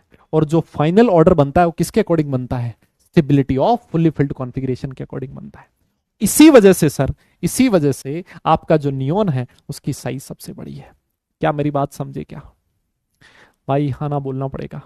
क्या आप लोग ये समझ गए क्या, पक्का सोच लो एक बार, समझ में आ गया सर, ठीक है जी। अगर ये समझ में आ गया तो लगे हाथ, लगे हाथ। मैं आपको ये जो लोचा हुआ है इधर बेरिलियम और बोरोन वाला ये भी सिखा देता हूं ये क्यों हुआ है। आप तीसरा लिखिए बेरिलियम एंड बोरोन, ये भी मैं आपको सिखा दूंगा, अभी समझ में आएगा सब कुछ। फटाफट से आप कॉन्फ़िगरेशन लिखो बेरिलियम का। सर बेरिलियम का इलेक्ट्रॉनिक कॉन्फ़िगरेशन होता है 1s2 2s2। यस, और सर बोरोन का इलेक्ट्रॉनिक कॉन्फ़िगरेशन होता है 1s2 2s2 2p1। मुझे एक बात बताइए, अगर मैं आयनाइजेशन एनर्जी बेरिलियम की बात करूंगा तो मुझे इलेक्ट्रॉन कहां से निकालना है सर, 2s से निकालना है। और अगर मान लो मैं बोरोन की बात करूं तो इलेक्ट्रॉन कहां से निकालूंगा, 2p से निकालूंगा। अभी मैंने आपको थोड़ी देर पहले एक चीज बताई थी, पेनिट्रेशन इफेक्ट। यस, पेनिट्रेशन किसका ज्यादा है सर, s का पेनिट्रेशन ज्यादा है p के। मतलब जो 2s है सर, जो 2s इलेक्ट्रॉन है वो न्यूक्लियस के ज्यादा नजदीक है 2p के कंपैरिजन में। 2s is closer to the nucleus. और मेरे भाई अगर 2s तेरा न्यूक्लियस के ज्यादा नजदीक है, मतलब इन 2s इलेक्ट्रॉन्स पे न्यूक्लियस का अट्रैक्शन ज्यादा है, और अगर अट्रैक्शन ज्यादा तुझे इलेक्ट्रॉन निकालने में ज्यादा जोर आएगा। 2p पे न्यूक्लियस का अट्रैक्शन 2s के कंपैरिजन में कम है, और अगर कम है इसका मतलब यहां से इलेक्ट्रॉन निकालना तेरे लिए आसान हो जाएगा। ओ भाई साहब गजब। इसी वजह से जो फाइनल ऑर्डर बनता है वो ये बन जाता है, बेरिलियम जो होता है उसकी आयनाइजेशन एनर्जी बोरोन से ज्यादा हो जाती है। और रीजन आप लोग लिख सकते हो, रीजन आप लिख सकते हो, more penetration of 2s electrons. Yes, more penetration of 2s electrons than 2p electrons, ये इसका रीजन हो जाएगा। ध्यान रखें, आप में से हो सकता है बहुत सारे लोगों को ऐसा लगे कि सर 2s तो फुल्ली फिल्ड है ना, ऐसा भी लग सकता है, किसी को गलतफहमी हो सकती है। लेकिन मैं आपको जानकारी के लिए बता दूं, फुल्ली फिल्ड और हाफ फिल्ड की जो बात होती है ना, स्टेबिलिटी की बात, वो s के लिए नहीं होती। फुल्ली फिल्ड और हाफ फिल्ड जो स्टेबिलिटी हम लोग बात करते हैं वो सिर्फ और सिर्फ p और d orbitals, p d f में ही बात करते हैं। s के लिए फुल्ली फिल्ड और हाफ फिल्ड की वजह से इसकी स्टेबिलिटी पे कोई फर्क नहीं आता। क्यों? क्योंकि s में ऑर्बिटल ही एक ही होता है। याद करो, हाफ फिल्ड और फुल्ली फिल्ड कॉन्फ़िगरेशन ज्यादा स्टेबल क्यों होते थे? Because of exchange energy. याद है क्या कुछ? अरे ये एक्सचेंज एनर्जी का नाम सुना सुना लग रहा है क्या? एक्सचेंज एनर्जी का नाम सुना सुना लग रहा है? एक्सचेंज एनर्जी की वजह से हाफ फिल्ड और फुल्ली फिल्ड ज्यादा स्टेबल होते थे, और एक्सचेंज एनर्जी के लिए डीजनरेट ऑर्बिटल होना जरूरी है। यहां 2p में तो डीजनरेट ऑर्बिटल हैं 3, लेकिन 2s में कोई डीजनरेट ऑर्बिटल नहीं है, तो यहां एक्सचेंज एनर्जी की बात नहीं होगी। एक्सचेंज एनर्जी की बात नहीं होगी तो स्टेबिलिटी, जब मैं हाफ फिल्ड और फुली फिल्ड की कहूंगा तो हमेशा pdf में ही गिनना है। s में कभी हाफ फिल्ड और फुली फिल्ड मत लगा देना, निपटा दिए जाओगे, है ना, गड़बड़ हो जाएगी। मैं पहले ही बोल देता हूं तुम्हें, नोट कर लो इस चीज को। और अगर समझ में आ गया तो थम्स अप करके मुझे बता दो, और अगर नोट कर लिया तो डन लिख दो भाई, हम लोग आगे चलेंगे इसके बाद। फटाफट कर दो ये काम। यस यस यस यस, ये काम फटाफट कर दो। ये काम फटाफट कर दो आप।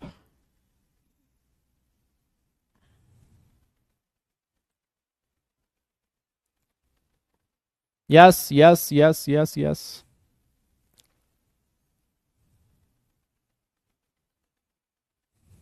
डन हो गया है। बहुत बढ़िया, बहुत बढ़िया, वेरी गुड। अब देखो, मैं आपकी जानकारी के लिए एक और बढ़िया चीज बताना चाहता हूं। क्या बताना चाहता हूं? ये जो आपने दो इफेक्ट लिखे ना, ये वाले दो इफेक्ट, पेनिट्रेशन और stability of half filled and fully field, ये जो दो इफेक्ट है, अब ये है एडवांस कॉन्सेप्ट, है ना। ये कौन सा कॉन्सेप्ट है? This is the advance concept. ये जो इफेक्ट होता है ये सेकंड, थर्ड और फोर्थ पीरियड तक ही एप्लीकेबल होगा, है ना। ये इनमें ज्यादा एप्लीकेबल होता है, इसके बाद इसमें गड़बड़ हो सकती है ना। तो ये चीज आप लोग जरूर अटका लें अपनी नोटबुक में, जरूर अपनी नोटबुक में लिख लें कि ये पेनिट्रेशन इफेक्ट और stability of half filled and fully field orbital जो होता है, ये कौन कौन से पीरियड के एलिमेंट के लिए लगेगा? सेकंड पीरियड, थर्ड पीरियड और फोर्थ पीरियड के एलिमेंट्स के लिए लगेगा, है ना। इस बात को जरूर ध्यान रखें, ठीक है सर, याद रख लेंगे सर, ये चीज हम लोग याद रख लेंगे सर। अच्छा, तो सर एक बात बताओ, आपने ये सारी कहानी तो हमें बता दी, आपने जैसे अभी बोला कि जो पीरियड नंबर सेकंड के एलिमेंट है ना सर, आपने बोला कि पीरियड 2 के जो एलिमेंट है उसमें ऑर्डर क्या होता है? लिथियम सबसे कम आएगा, फिर बोरोन आएगा, फिर बेरिलियम आएगा, फिर कौन आएगा? कार्बन, फिर आएगा ऑक्सीजन, फिर आएगा नाइट्रोजन, फिर आएगा फ्लोरीन और फिर आएगा नियोन, है ना। आपने ये ऑर्डर बोला सर, है ना सर। सेकंड पीरियड में आपने ये ऑर्डर बोला। सर एक बात बताओ, थर्ड पीरियड में क्या होगा, है ना सर? पीरियड नंबर 3 में क्या होगा ये भी तो बता दो। मैंने कहा भाई एक बात बता, पीरियड 3 में कौन कौन आता है? कौन कौन आता है? आता है सर लिथियम, फिर आता है सर, ना भाई लिथियम कहां से? सोडियम, मैग्नीशियम, एल्यूमिनियम, यही तो आते हैं थर्ड पीरियड में। Sodium, magnesium, aluminium, silicon, phosphorus, sulphur, chlorine और आर्गन, यही तो आते हैं। यस, तो सर जो आपने इफेक्ट यहां लिखा है ना, जो ऑर्डर आपने यहां लिखा है, बिल्कुल सिमिलर ऑर्डर ही यहां होगा। मैंने कहा समझा नहीं? आप बोलोगे सर लिथियम के नीचे कौन आता है? मैंने कहा सोडियम, तो सोडियम सबसे पहले आएगा। बोरोन के नीचे कौन आता है? एल्यूमिनियम आता है, तो बोरोन के नीचे एल्यूमिनियम आता है तो सोडियम के बाद एल्यूमिनियम आएगा। सर बेरिलियम के नीचे कौन आता है? मैग्नीशियम आता है, तो जहां बेरिलियम है वहां मैग्नीशियम आएगा। सर कार्बन के नीचे सिलिकॉन आता है, सिलिकॉन ही आएगा। सर ऑक्सीजन के नीचे सल्फर आता है तो सिलिकॉन के बाद सल्फर आएगा, और नाइट्रोजन के नीचे फास्फोरस आता है तो सल्फर के बाद फास्फोरस आएगा, फिर क्लोरीन आएगा और फिर आर्गन आएगा। जो लॉजिक सेकंड पीरियड में लग रहा था बिल्कुल सिमिलर लॉजिक ही थर्ड पीरियड में लगेगा। कोई एक्सेप्शन नहीं है, सेकंड और थर्ड पीरियड में अलग अलग नहीं है। जो रीजन सेकेंड पीरियड में लग रहा था बिल्कुल सिमिलर रीजन ही थर्ड पीरियड में लगेगा। आर्गन जो होता है इसका कॉन्फ़िगरेशन फुली फिल्ड होगा, यस फुली फिल्ड होगा, तो इसकी वजह से इसकी आयनाइजेशन एनर्जी सबसे ज्यादा हो जाएगी, है ना। जो आप अगर मैं फास्फोरस और सल्फर की बात करूं, देखो फास्फोरस का अगर आप इलेक्ट्रॉनिक कॉन्फ़िगरेशन लिखोगे ना सर, फास्फोरस आएगा 3s2 3p3, यस, और 3s2 3p3 जो होता है सर हाफ फिल्ड होता है। हाफ फिल्ड की वजह से होना तो ये सल्फर से कम चाहिए था लेकिन हो गया ज्यादा। और सर यह मैग्नीशियम और एल्यूमिनियम में जो आया वो बिल्कुल सेम लॉजिक है। सर एल्यूमिनियम होता है 3s2 3p1 और सर मैग्नीशियम होता है 3s2, और 3s का पेनिट्रेशन इफेक्ट ज्यादा है, पेनिट्रेशन ज्यादा है, इस वजह से मैग्नीशियम की आयनाइजेशन एनर्जी एल्यूमिनियम से ज्यादा होगी। बिल्कुल जो सेम लॉजिक हमने सेकंड पीरियड में दिया है, सिमिलर लॉजिक ही आप थर्ड पीरियड में दोगे। यस, समझे कि नहीं समझे? हाँ ना बोलना पड़ेगा। जो लॉजिक आपने ऊपर लगाया है बिल्कुल सिमिलर लॉजिक ही आप लोग नीचे लगाओगे। कुछ भी चेंज नहीं करना है, कुछ भी चेंज नहीं करना है। यस यस यस, मेरी बात समझ गए आप लोग? अरे दादा बोल तो दो, हाँ ना तो बोल दे मेरे भाई। यस, पक्का क्या? Yes yes yes yes yes, पक्का समझ में आ गया क्या? तो सर एक बात और बताओ, आपने ये तो बता दिया, चलो हमने मान लिया आपकी बात। हाँ सर, हम आपकी बात मान तो लेते हैं, लेकिन एक बात बताओ, आपने ये कहा कि नाइट्रोजन जो है वो हाफ फिल्ड होता है।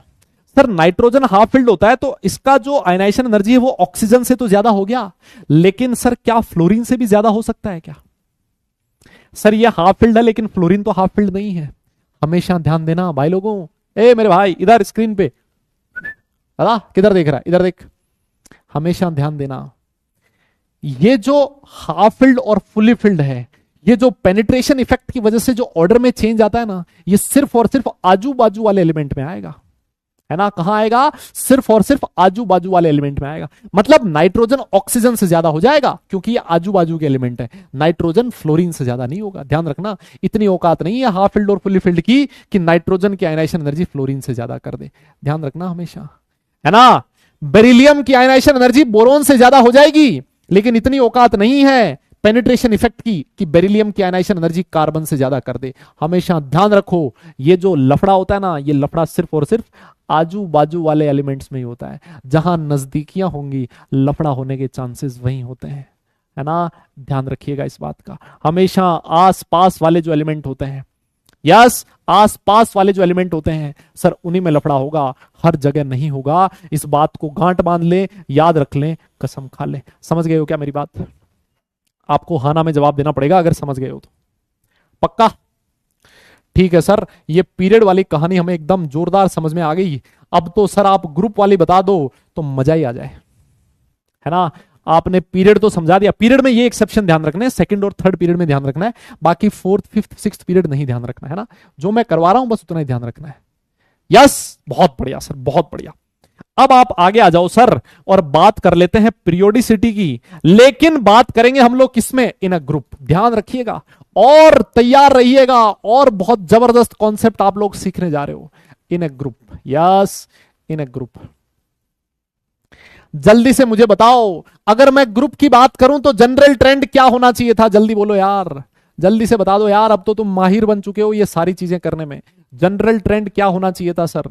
सर जनरल ट्रेंड तो ये होता है कि डाउन द ग्रुप जाने पर, डाउन द ग्रुप सर क्या होगा? डाउन द ग्रुप जाने पर सर साइज बढ़ता है। यस सर, साइज इंक्रीज करता है। और अभी आपने बोला था साइज इंक्रीज कर रहा है, नंबर ऑफ शेल्स इंक्रीज कर रहे हैं सर, शेल इंक्रीज कर रहा है, मतलब इलेक्ट्रॉन की न्यूक्लियस से दूरियां बढ़ती जा रही है। और अगर दूरियां बढ़ती जा रही है तो सर आयनाइजेशन एनर्जी की वैल्यू कम होनी चाहिए सर।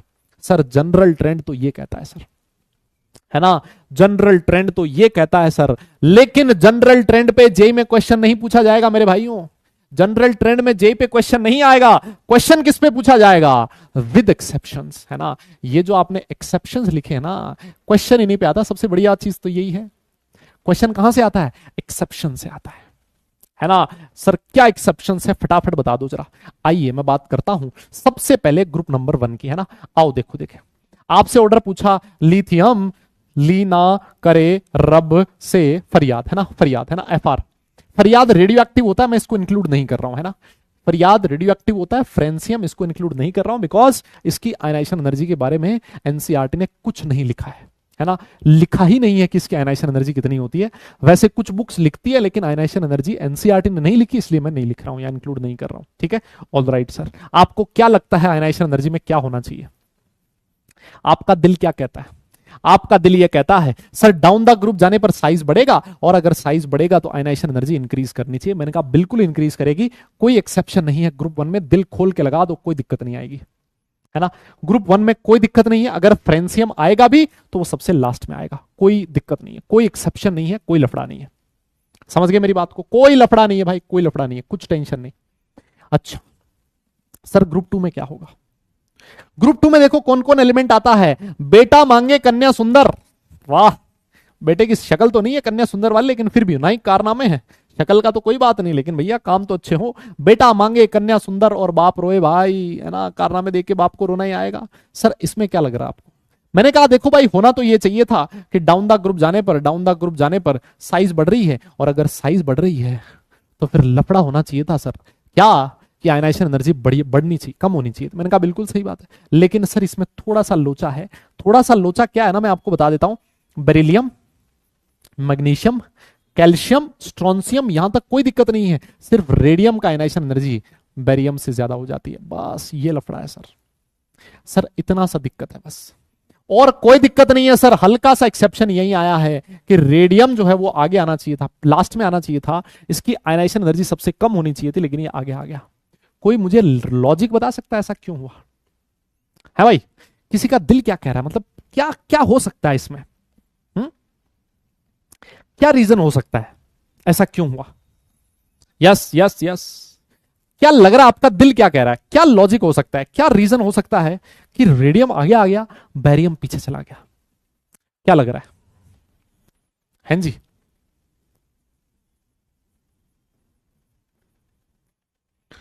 अरे कोई बता सकता है क्या, क्या लॉजिक हो सकता है, क्या रीजन?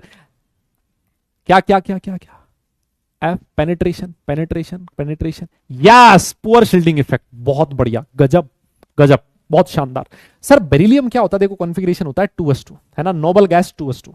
सर मैग्नीशियम होता है नोबल गैस 3s2, है ना। सर कैल्शियम हो जाएगा नोबल गैस 4s2, है ना। ये हो जाएगा नोबल गैस 5s2, ये हो जाएगा नोबल गैस 6s2, और ये हो जाएगा सर नोबल गैस, है ना, और 7s2। अब खुद एक चीज सोच के देखो, है ना, खुद एक चीज सोच के देखो। 7s फिल होने से पहले, 7s फिल होने से पहले क्या 4f फिल होगा क्या? सर बिल्कुल होगा। और ये जो 4f के 14 इलेक्ट्रॉन्स हैं सर, इनका शील्डिंग इफेक्ट पुअर होगा कि नहीं होगा? बिल्कुल होगा सर। अरे सर अगर इनका शील्डिंग इफेक्ट पुअर है, ये अंदर वाले 14 इलेक्ट्रॉन इन बाहर वाले इलेक्ट्रॉन को रिपेल कर ही नहीं पा रहे, अगर कर ही नहीं पा रहे तो इन बाहर वाले s इलेक्ट्रॉन्स पे न्यूक्लियस का अट्रैक्शन जितना आप सोच रहे थे ना, उससे ज्यादा होगा। ये जो बाहर वाले 7s इलेक्ट्रॉन है ना, इन पे न्यूक्लियस का अट्रैक्शन जितना आप लोग सोच रहे थे ना, जितना आपने सोचा ना, उससे ज्यादा अट्रैक्शन होगा। क्यों? क्योंकि आप पहले तो सोच रहे थे भाई अंदर वाले इलेक्ट्रॉन बाहर वाले को रिपेल करेंगे, रिपेल करेंगे तो इस पे अट्रैक्शन कम हो जाएगा, अट्रैक्शन कम हो जाएगा तो इलेक्ट्रॉन रिमूव करना आसान हो जाएगा। लेकिन हुआ क्या? ये जो अंदर वाले 14 इलेक्ट्रॉन है पलट गए, बोला मेरे से तो रिपेल हो ही नहीं रहा बाहर वाला। अगर मैं इस बाहर वाले को रिपेल कर ही नहीं पा रहा हूं, अगर ये इसको बाहर वाला रिपेल कर ही नहीं पा रहा, तो बाहर वाले इलेक्ट्रॉन पे न्यूक्लियस का अट्रैक्शन जितना आपने सोचा उससे ज्यादा हो गया। और अगर अट्रैक्शन ज्यादा हो गया तो मेरे भाई उस इलेक्ट्रॉन को रिमूव करने में आपको एनर्जी ज्यादा लगानी पड़ेगी, है ना। तो ये सेकंड जो आपका ग्रुप होता है ना, ग्रुप नंबर 2, उसमें ये एक्सेप्शन है। यस, इसमें ये एक्सेप्शन है। क्या मेरी बात समझ में आ गई आपको?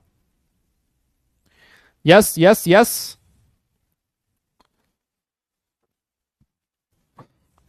समझ में आ गई क्या बात? पक्का। ये अब देखो, ये हर चीज आप हर एक ग्रुप में नहीं लगा सकते, मैं आपको ये बोलूं। अब बहुत बार ये भी लोग बोलेंगे सर फिर तो ग्रुप 1 में भी ऐसा होना चाहिए था, फिर तो सारे ग्रुप में ऐसा होना चाहिए था, ग्रुप 1, ग्रुप 2, ग्रुप 13, 14, 15, 16, 17 सारे ग्रुप में ऐसा होना चाहिए था। लेकिन नहीं, एक इफेक्ट हर जगह इफेक्टिव नहीं होता। मैंने जैसे बोला ना कि अगर कोई ये कहे कि भाई चुपचाप ध्यान लगा के पढ़ने से जेई में सिलेक्शन हो जाएगा, this is the general trend, जरूरी नहीं सबका हो जाएगा, कुछ लोगों का नहीं भी होता, दे आर द एक्सेप्शंस। तो एक ही लॉजिक सब पे एप्लीकेबल नहीं होता है ना, ध्यान रखो इस बात का।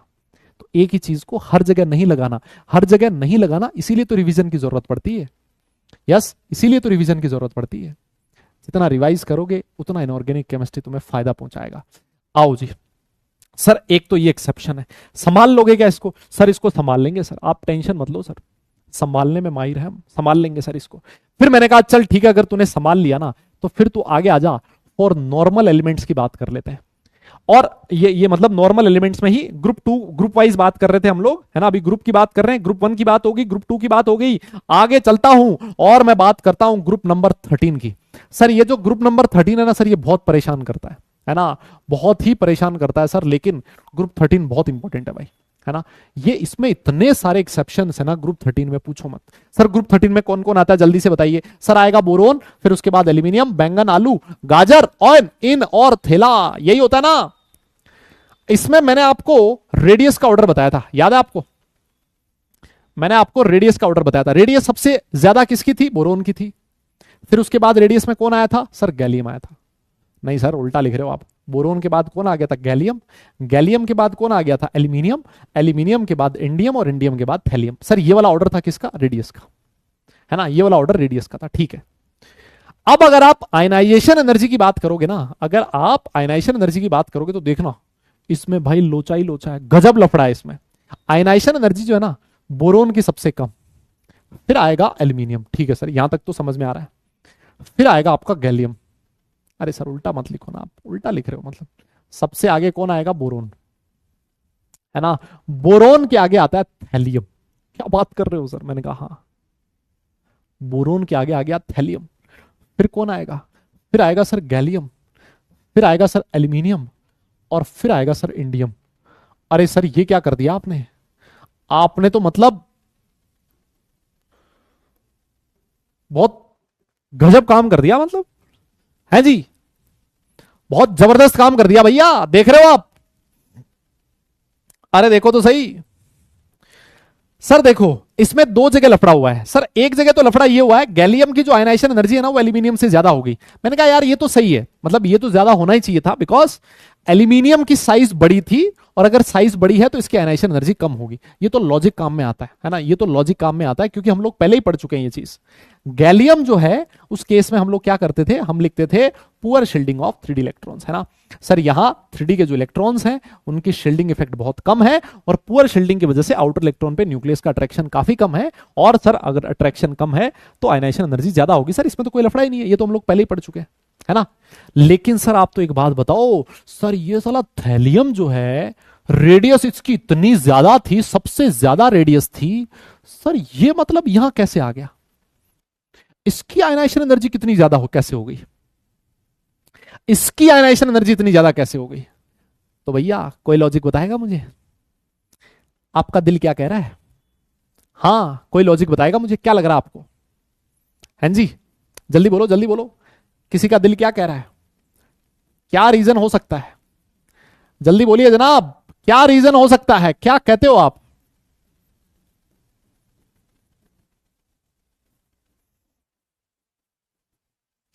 अरे बोल तो दे भाई, क्या कह रहा है आपका दिल? क्या कह रहा है? हाँ वक्त बदल गए, जज्बात पलट गए बेटा, हर जगह पेनिट्रेशन मत घुसाओ। हाँ हर जगह पेनिट्रेशन मत घुसाओ। हाँ यस यस यस, अरे सर बिल्कुल सही बात है। यहां देखो सर, यहां देखो ना, 6p से पहले जब आप इंडियम से थैलियम में जाते हो तो बीच में 14 इलेक्ट्रॉन किस में फिल होते हैं? सर 4f में फिल होते हैं। और ये सर 4f वाले जो 14 इलेक्ट्रॉन्स हैं, इनका शील्डिंग इफेक्ट बहुत पुअर होता है सर ये जो है ना, ये बाहर वाले इलेक्ट्रॉन को रिपेल करने से मना कर देंगे, बोलेंगे हम नहीं कर रहे रिपेल। अरे सर अगर रिपेल नहीं करेंगे तो इन बाहर वाले इलेक्ट्रॉन पे अट्रैक्शन बढ़ेगा ना, सर अट्रैक्शन बढ़ेगा तो इलेक्ट्रॉन को रिमूव करने में एनर्जी ज्यादा देनी पड़ेगी ना। अब कितनी ज्यादा देनी पड़ेगी ये होता है डेटा से पता लगता है। किससे पता लगता है? डेटा से। अब आप मर्जी से नहीं कह सकते कि मतलब ज्यादा देनी पड़ेगी। ज्यादा कितनी? ज्यादा क्या होती है भाई? ज्यादा तो कंपेरेटिव है ना। तो कितनी ज्यादा देनी पड़ेगी? इतनी ज्यादा देनी पड़ेगी कि इसकी आयनाइजेशन एनर्जी बोरोन के बाद आ जाती है। इतनी ज्यादा देनी पड़ेगी। तो इसका रीजन क्या लिखोगे? Reason is poor shielding of 4f electrons. Reason is poor shielding of 4f electrons, है ना। Poor shielding of 4f electrons, ध्यान रखें, हमेशा हमेशा ध्यान रखें, है ना। बिकॉज 4f का शील्डिंग इफेक्ट काफी पुअर होता है, बार वाले इलेक्ट्रॉन को रिपेल करने से मना कर देते हैं, है ना। 4f भी हो सकता है या 5d भी हो सकता है ना, क्योंकि इसके साथ साथ 5d में भी तो फिल होगा। और d का इलेक्ट्रॉन, उसका भी शील्डिंग इफेक्ट बहुत ही पुअर होता है ना। अब देखो आउटर इलेक्ट्रॉन पे न्यूक्लियस का अट्रैक्शन बढ़ा है। अट्रैक्शन बढ़ने से साइज कम नहीं हो गई है। देखो साइज आज भी ज्यादा है थैलियम का, ध्यान रखना। साइज जो है ना थैलियम का आज भी ज्यादा है, लेकिन साइज पे इफेक्ट ना आके किस पे इफेक्ट आया है? ये इफेक्ट आया है आयनाइजेशन एनर्जी पे। सर साइज पे भी इफेक्ट आया तो था, क्या आया था? थैलियम और इंडियम की साइज में कोई बहुत ज्यादा डिफरेंस नहीं है। थैलियम की साइज काफी बड़ी होनी चाहिए थी मतलब इंडियम से, लेकिन साइज में ज्यादा डिफरेंस नहीं आता, साइज में थोड़ा सा डिफरेंस है, लेकिन ये आयनाइजेशन एनर्जी में इफेक्ट ज्यादा आता है। और इतना ज्यादा होता है, इतना ज्यादा आता है कि ये कहां से चला जाता है? ये बोरोन के बाद थैलियम आ जाता है। इस चीज को हमेशा ध्यान रखिए। यस, इस चीज को हमेशा ध्यान रखिए बेटा। क्या मेरी बात समझ में आई क्या? है ना। तो इसीलिए मैं कहता हूं इस चीज को जितना रिवाइज करोगे, इस चीज को जितना रिवाइज करोगे, उतना ज्यादा ये टॉपिक आपको समझ में आएगा, है ना। क्योंकि समझ तो लिया आपने, समझ तो लिया, लेकिन बात ये है कि सर इसको भूल सकते हैं हम। और बेटा भूलने की तो कोई दवाई नहीं है मेरे पास भी ऐसी कि मैं जिसको घुट्टी तुम्हें पिला दूं और बोल दूं कि ये वाली मार्केट से टेबलेट खरीद के आ जाना, सुबह शाम इसको ले लेना, सारी चीजें याद हो जाएगी। नहीं होगी, है ना। बार बार जब आप रिवाइज करोगे ना, चीजें रिवाइज करने से याद होती है। ठीक है, डन है, समझ गए क्या? ठीक है सर। सर कोई और भी एक्सेप्शन है क्या ग्रुप में? बिल्कुल है भैया, एक ग्रुप में और एक्सेप्शन आता है और वो है ग्रुप नंबर 14। सर ग्रुप 14 में भी एक्सेप्शन आएगा क्या? मतलब क्या बात कर रहे हो सर, इतने कितने एक्सेप्शन होंगे सर? ये देखो भैया, ये लास्ट एक्सेप्शन है ग्रुप में, है ना। एस और पी में लास्ट एक्सेप्शन है। क्या है एक्सेप्शन? देखो ग्रुप 14 में कौन कौन एलिमेंट आते हैं सर? कार्बन, कहे शिवजी और सुने पार्वती। मैंने कहा ठीक है सर। इनकी आयनाइजेशन एनर्जी का ऑर्डर क्या होता है? यहां पर भी देखो, डाउन द ग्रुप जाने पर आयनाइजेशन एनर्जी कम होनी चाहिए थी। कार्बन की सबसे ज्यादा, सिलिकॉन, जर्मेनियम, होना चाहिए था एसएन, लेकिन पीबी आ जाता है और फिर एसएन आता है ना। लास्ट में जाके छोटा सा, है ना, लास्ट में जाके चिन्नू सा यहां पर लफड़ा हुआ है भैया। ये देखो पीबी जो है ना, ये आ गया। अब रीजन तो तुम बता ही सकते हो, बताओ बताओ क्या लग रहा है, क्या रीजन होना चाहिए? यस यस यस यस, क्या लग रहा है, क्या रीजन होना चाहिए, क्या लग रहा है? अब तो तुम ही बता दो भाई। अब तो तुम ही बता दो, अब तो तुम ही बता दो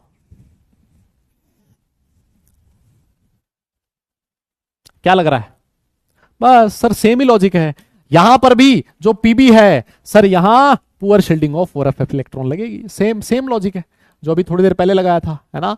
poor shielding of f electrons, poor shielding of f electrons, ठीक है ना। Poor shielding of f electrons, ये लिख सकते हो, क्या दिक्कत है ना। क्या दिक्कत है भाई? Poor shielding of f electrons आप लोग लिख सकते हो, कोई लफड़ा नहीं है ना, कोई लफड़ा नहीं है। बस यही वो ग्रुप्स हैं, है ना, यही वो ग्रुप्स हैं जिनमें एक्सेप्शन आता है। इसके अलावा कोई एक्सेप्शन नहीं आता, मैं आपको बता दूं। इनके अलावा ग्रुप में कोई एक्सेप्शन नहीं है। ग्रुप 15 में कोई एक्सेप्शन नहीं है, डाउन द ग्रुप जाने पर आयनाइजेशन एनर्जी बढ़ेगी। 16 में नहीं है, 17 में नहीं है, 18 के बाद आगे करेंगे। मतलब 18 में भी आयनाइजेशन एनर्जी में कोई नहीं है ना। मतलब जो ग्रुप में जो एक्सेप्शन है वो हम लोगों ने लिख लिए, है ना। तो ध्यान रखिएगा, क्वेश्चन यहीं से पूछा जाता है। एक सबसे बड़ी चीज ये है ना, आप एक्सेप्शंस को छोड़ नहीं सकते, क्योंकि अगर आपने एक्सेप्शन छोड़ दिया तो क्वेश्चन छूट जाएगा। यस, क्वेश्चन छूट जाएगा, क्योंकि पक्का जो क्वेश्चन आएगा वो यहीं से आएगा। ठीक है, आओ सर, ये तो हमने पढ़ लिया सर, कोई क्वेश्चन वश्चन हो जाए इस पे। सर कुछ बताओ तो सही, क्वेश्चन वश्चन तो करवा दो सर, है ना। आओ जी क्वेश्चन कर लेते हैं ना। थ्योरी तो काफी सारी कर ली हमने, आइए सर क्वेश्चन कर लेते हैं। और क्वेश्चंस आप लोगों की स्क्रीन पर ये रहा। यस यस, एक क्वेश्चन करते हैं सर बेटा, और किसी में एक्सेप्शन नहीं है, 13 14 में एक्सेप्शन है, ग्रुप 2 में एक्सेप्शन था। आगे लिखता है the first ionization potential of sodium magnesium aluminium silicon क्या होगा।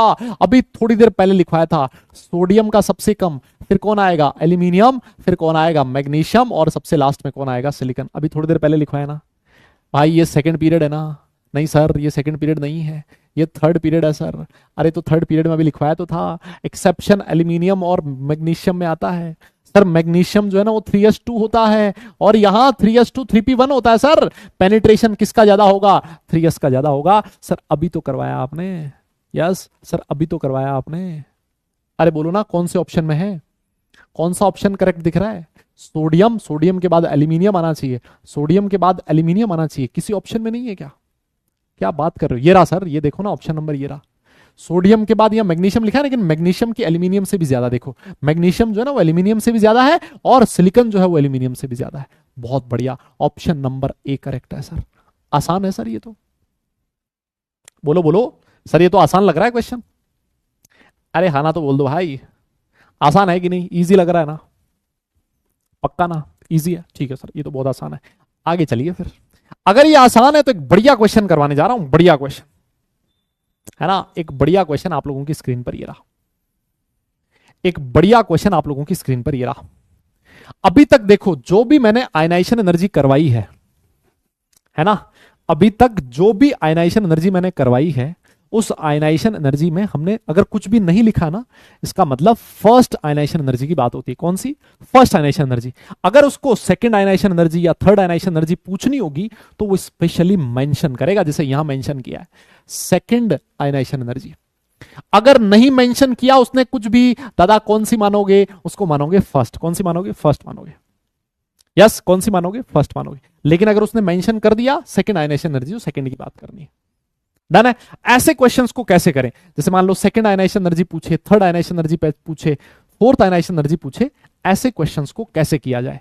हाँ आपका दिल क्या कह रहा है, कौन सा ऑप्शन होना चाहिए। यस यस आपका दिल क्या कहता है, आपका दिल क्या कहता है ना। हाँ पोल दूं क्या इसका, देखो एक पोल दे देता हूं, आओ आओ चलो लिख लेते हैं, पोल कर लेते हैं, है ना। पोल कर लेते हैं सर, कोई बात नहीं, करवा दो पोल करवा दो, है ना। ये क्वेश्चन डिस्कस करेंगे, फिर कुछ क्वेश्चन होमवर्क में दूंगा, और फिर हम लोग नेक्स्ट क्लास में पढ़ेंगे, है ना।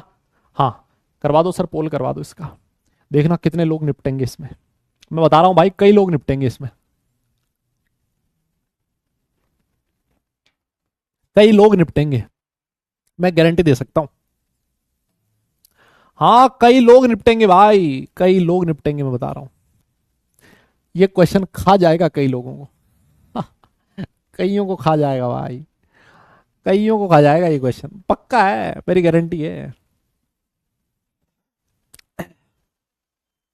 यस देखो जब भी आयनाइजेशन एनर्जी का क्वेश्चन आए ना, उसको डायरेक्ट ऑर्डर से करने की कोशिश मत करना कभी भी, इलेक्ट्रॉनिक कॉन्फ़िगरेशन लिख के और फिर क्वेश्चन सॉल्व करने की कोशिश करना, ठीक है। तो सर इसमें जो करेक्ट ऑप्शन है वो है ए। वेरी गुड, बहुत बहुत बधाई हो आप लोगों को, सैल्यूट। 19% बच्चों ने सही जवाब दिया, ऋत्विक, दिवेश और अनिक अभी भी हैं। बहुत बढ़िया बात है भाई, ये बहुत जबरदस्त चीज है, बहुत जोरदार, बहुत जोरदार।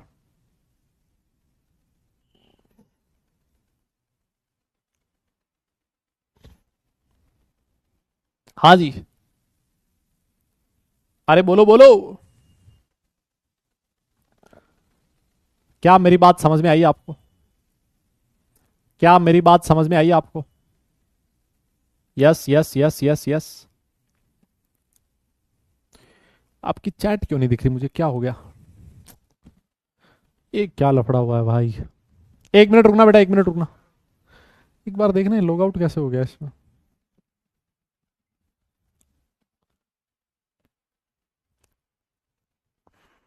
हाँ चलो देखो इस क्वेश्चन को कैसे करना होता है, ऐसे क्वेश्चंस को कैसे अप्रोच करें। सबसे पहले जो ही क्वेश्चन है ना आपके सामने, आप सबसे पहले उसका इलेक्ट्रॉनिक कॉन्फ़िगरेशन लिखा करो। देखो इसका इलेक्ट्रॉनिक कॉन्फ़िगरेशन क्या होगा, नियॉन 3s1, ये क्या हो जाएगा सर, ये हो जाएगा नियॉन 3s2, ये क्या हो गया सर, ये हो गया आर्गन 4s2, और ये क्या हो जाएगा सर, ये तो मतलब नॉर्मल कॉन्फ़िगरेशन ही है आर्गन का, है ना। 1s2 2s2 2p6 3s2 3p6, है ना, यही तो होगा आर्गन। देखो सेकंड आयनाइजेशन एनर्जी की बात कर रहा है, इसका मतलब ये हो गया कि सेकंड इलेक्ट्रॉन निकालना आपको। क्या कह रहा है, सेकंड आयनाइजेशन एनर्जी की बात कर रहा है, इसका मतलब सेकंड इलेक्ट्रॉन रिमूव करना है। अब सेकंड इलेक्ट्रॉन रिमूव करना है तो उससे पहले एक इलेक्ट्रॉन तो रिमूव कर दो आप। सर एक इलेक्ट्रॉन रिमूव कर दिया, ये हो गया नियॉन। यस सर, इसमें से भी एक इलेक्ट्रॉन रिमूव करो, ये तो है फर्स्ट आयनाइजेशन एनर्जी IE1, है ना। पहला इलेक्ट्रॉन रिमूव करो सर, ये हो जाएगा नियॉन 3s1। सर यहां से भी एक इलेक्ट्रॉन रिमूव करो सर, है ना, तो ये क्या हो जाएगा आर्गन 4s1। अब एक और इलेक्ट्रॉन यहां से भी रिमूव करो, 1s2 2s2 2p6 3s2 और 3p5। हो गया रिमूव सबसे एक एक इलेक्ट्रॉन। यस यस यस, सबसे एक एक इलेक्ट्रॉन रिमूव हो गया। अब आपको चेक करना है इस वाले कॉन्फ़िगरेशन में से, इन कॉन्फ़िगरेशन में से कहां से इलेक्ट्रॉन रिमूव करना सबसे मुश्किल है। आपको अब इस कॉन्फ़िगरेशन से कोई लेना देना नहीं है। अगर मान लो मेरे से ये पूछता ना फर्स्ट आयनाइजेशन एनर्जी किसकी मैक्सिमम है, तो मैं सीधा सीधा कह देता फर्स्ट आयनाइजेशन एनर्जी आर्गन की maximum, because fully filled configuration है। लेकिन फर्स्ट आयनाइजेशन एनर्जी नहीं पूछी, मेरे से पूछी है सेकंड आयनाइजेशन एनर्जी। मतलब एक इलेक्ट्रॉन रिमूव करने के बाद मुझे चेक करना है किसकी आयनाइजेशन एनर्जी सबसे ज्यादा होगी। तो सर एक इलेक्ट्रॉन रिमूव कर दिया, अब चेक करो किसकी आयनाइजेशन एनर्जी सबसे ज्यादा होनी चाहिए, चेक कर लो। सर इसकी आयनाइजेशन एनर्जी, इस कॉन्फ़िगरेशन की आयनाइजेशन एनर्जी सबसे ज्यादा होगी, बिकॉज ये फुल्ली फिल्ड कॉन्फ़िगरेशन है। सर नोबल गैस जो होती है नियॉन, इसका कॉन्फ़िगरेशन होता है 1s2 2s2 2p6। ये फुल्ली फिल्ड कॉन्फ़िगरेशन है, और फुल्ली फिल्ड कॉन्फ़िगरेशन इसका मतलब मोस्ट स्टेबल कॉन्फ़िगरेशन है। तो यहां से इलेक्ट्रॉन रिमूव करना, सेकंड इलेक्ट्रॉन रिमूव करना सबसे ज्यादा मुश्किल यहां से होगा, यहां मतलब सोडियम से होगा। हाँ ध्यान रखना इसका, नहीं तो भैया निपटा दिए जाओगे, मैं आपको पहले ही बोल रहा हूं। सर पर 3D की भी तो पुअर होती है, बिल्कुल होती है बेटा, 3D की भी पुअर होती है शील्डिंग इफेक्ट, लेकिन क्या वो शील्डिंग इफेक्ट इतना पुअर है कि वो आयनाइजेशन एनर्जी पे इफेक्ट डाल सकता है, वो चीज देखी जाती है। अब वो है कि नहीं है, वो हमें देखने से नहीं पता लगेगा। वो कैसे पता लगता है, जब हम लोग डेटा देखते हैं उससे पता लगता है, और डेटा जो है वही मैंने आपको बताया ना। सर क्या हम ये बोल सकते हैं कि जितना कम एटॉमिक नंबर होगा उतनी ज्यादा आयनाइजेशन, नहीं बेटा ऐसा कोई लॉजिक मत लगाओ यार, मैंने कहां बताया ये, मैंने ये नहीं बताया है ना। आयनाइजेशन एनर्जी का फॉर्मूला यूज कर सकते हैं, अरे भाई ये फॉर्मूला नहीं लगाना है नितिन, नितिन भाई ये नहीं लगाना है, ये फॉर्मूला भूल जाओ, ये सिर्फ और सिर्फ हाइड्रोजन पे एप्लीकेबल होता है भाई, तुमने पढ़ा नहीं है क्या। 13.6 इंटू जेड स्क्वायर, ये hydrogen and hydrogen like species के लिए एप्लीकेबल होता है, सब पे नहीं लगाना है ये formula. Sir ionization energy gases के लिए देखते हैं, फिर यहां तो मेटल्स, अरे बेटा मेटल भी गैसियस स्टेट में कैलकुलेट की जाती है, आयनाइजेशन एनर्जी हमेशा गैसियस स्टेट में कैलकुलेट की जाती है। AR क्यों नहीं, AR का रीजन देखो मैंने समझा दिया, क्यों नहीं भाई क्यों नहीं, वो मैं आपको समझा चुका हूं, है ना। सर 2p3 और 2p4 में कौन ज्यादा स्टेबल होगा, अरे भाई 2p3 होगा, बिकॉज जो 2p3 है सर वो हाफ फील्ड कॉन्फ़िगरेशन होता है। यस कैसा होता है, हाफ फील्ड कॉन्फ़िगरेशन होता है। मेरे हिसाब से कहानी समझ में आई है, अगर समझ में आई है ना तो मैं कुछ क्वेश्चंस हैं जो आपको होमवर्क देना चाह रहा हूं, है ना। ये सेकंड आयनाइजेशन एनर्जी का क्वेश्चन है, इसको करिएगा आप लोग। एक ये वाला क्वेश्चन है, इसको भी आप लोग होमवर्क में करने की कोशिश कीजिएगा। देखते हैं, देखिए कितने कितने क्वेश्चंस आप लोग कर सकते हो। हाँ ये वाला क्वेश्चन है 2024 में आया शायद, है ना, हाँ नहीं 2000 में आया, ये जेई एडवांस 2000 का क्वेश्चन है। इसको भी आप लोग होमवर्क में करने की कोशिश करना, है ना। मैं कुछ क्वेश्चंस दे रहा हूं, जितने कर पाओ उतने ठीक है, अगली क्लास में देखेंगे इनको। हाँ ये वाला क्वेश्चन है 2024 का, 24 का सॉरी, है ना, 2024 का क्वेश्चन है, इसको भी आप लोग करिएगा होमवर्क में, ठीक है। हाँ ये देखो एक और क्वेश्चन आ गया, 2024 में एक और क्वेश्चन आया, इसको भी करिएगा आप लोग। यस ये वाला कर पाओगे क्या, हाँ ये वाला भी कर पाओगे, ये भी मैं पढ़ा दिया मैंने, है ना, इसको भी आप लोग करिएगा होमवर्क में। यस यस यस, ये भी कर सकते हो, बिल्कुल कर सकते हो, है ना, ये भी आपका होमवर्क हो जाएगा, बहुत बढ़िया है सर। और देखो ये भी हो जाएगा सर, ये सारे क्वेश्चंस हो जाएंगे ऐसे, ये चुटकियों में होने वाले क्वेश्चन है, ये मैं बता रहा हूं तुम्हें। नोट्स एक बार अच्छे से पढ़ना, है ना, नोट्स एक बार अच्छे से पढ़ना, और फिर उसके बाद इन क्वेश्चंस को निपटा देना तुम, सारे हो जाएंगे, मैं गारंटी दे सकता हूँ। ये वाला भी कर लेना, ये भी हो जाएगा, ठीक है। तुम कहते हो ना होमवर्क दिया करो हमें खूब सारा, आओ खूब सारा देते हैं आज, है ना। ये वाला भी करना जरा, ये भी होमवर्क है आपका, ये छोड़ देना बस, है ना। हाँ हाँ ये वाला कर लो, 2021 का है, ये वाला भी कर लेना। और सर ये 2022 का है, तो 2022 का है तो कर लो, क्या दिक्कत है, ये भी कर लेना, ठीक है सर, कर लेंगे। और सर ये वाला क्वेश्चन कर पाएंगे? हाँ बिल्कुल कर पाओगे, ये भी कर लेना। चलो कर लेना इसको भी, है ना। बस बस बस बस बस इतना ही देंगे भाई, इतना ही इतना ही, है ना। और तुम्हारे ऊपर कोई जोर नहीं डालेंगे ज्यादा, है ना। हाँ ठीक है जी। तो भाई लोगों, ये है आपका होमवर्क, और ये है आज आपको डीपीपी भी मिलेगा। क्या मिलेगा? डीपीपी भी मिलेगा, है ना। हो सकता है डीपीपी में से आप सारे क्वेश्चंस हाँ कर लोगे, मेरे हिसाब से लगभग सारे क्वेश्चंस आपसे हो जाएंगे डीपीपी के। आप लोग जरूर सॉल्व करें। और आप लोगों से मेरी हाथ जोड़ के विनती है, क्या है विनती? विनती ये है कि मेरे भाई रिवाइज जरूर करके आओ यार, रिवाइज जरूर करके आओ, है ना। क्योंकि सारा काम रिवीजन का है। इतने सारे केसेस हैं, है ना, इतने सारे केसेस हैं, इतने सारे एक्सेप्शंस हैं। अब इन एक्सेप्शंस को अगर हम लोग नहीं करेंगे, है ना, लिखेंगे नहीं, तो एग्जाम में हम मात खा जाएंगे, है ना। क्योंकि ये तो एग्जाम की रिक्वायरमेंट है ना।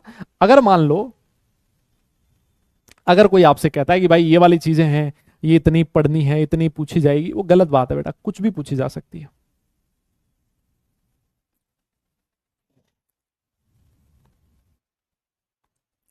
ना, कुछ भी पूछी जा सकती है। तो हमें हर चीज पढ़नी है ना। और आज तो मैंने लगभग मैक्सिमम चीजें मेंस वाली कवर करी है। कल वाली क्लास में एडवांस वाली भी कवर करेंगे कि जेई एडवांस में इस वाले टॉपिक पे किस तरह के क्वेश्चंस पूछे जा सकते हैं।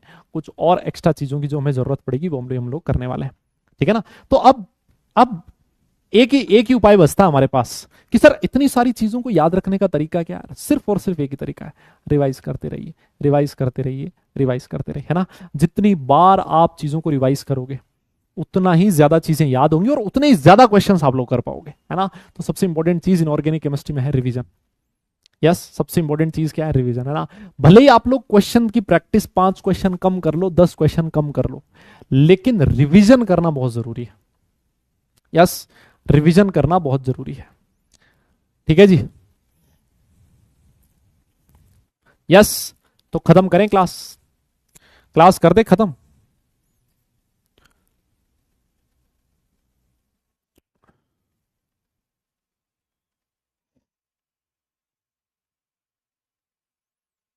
हम्म,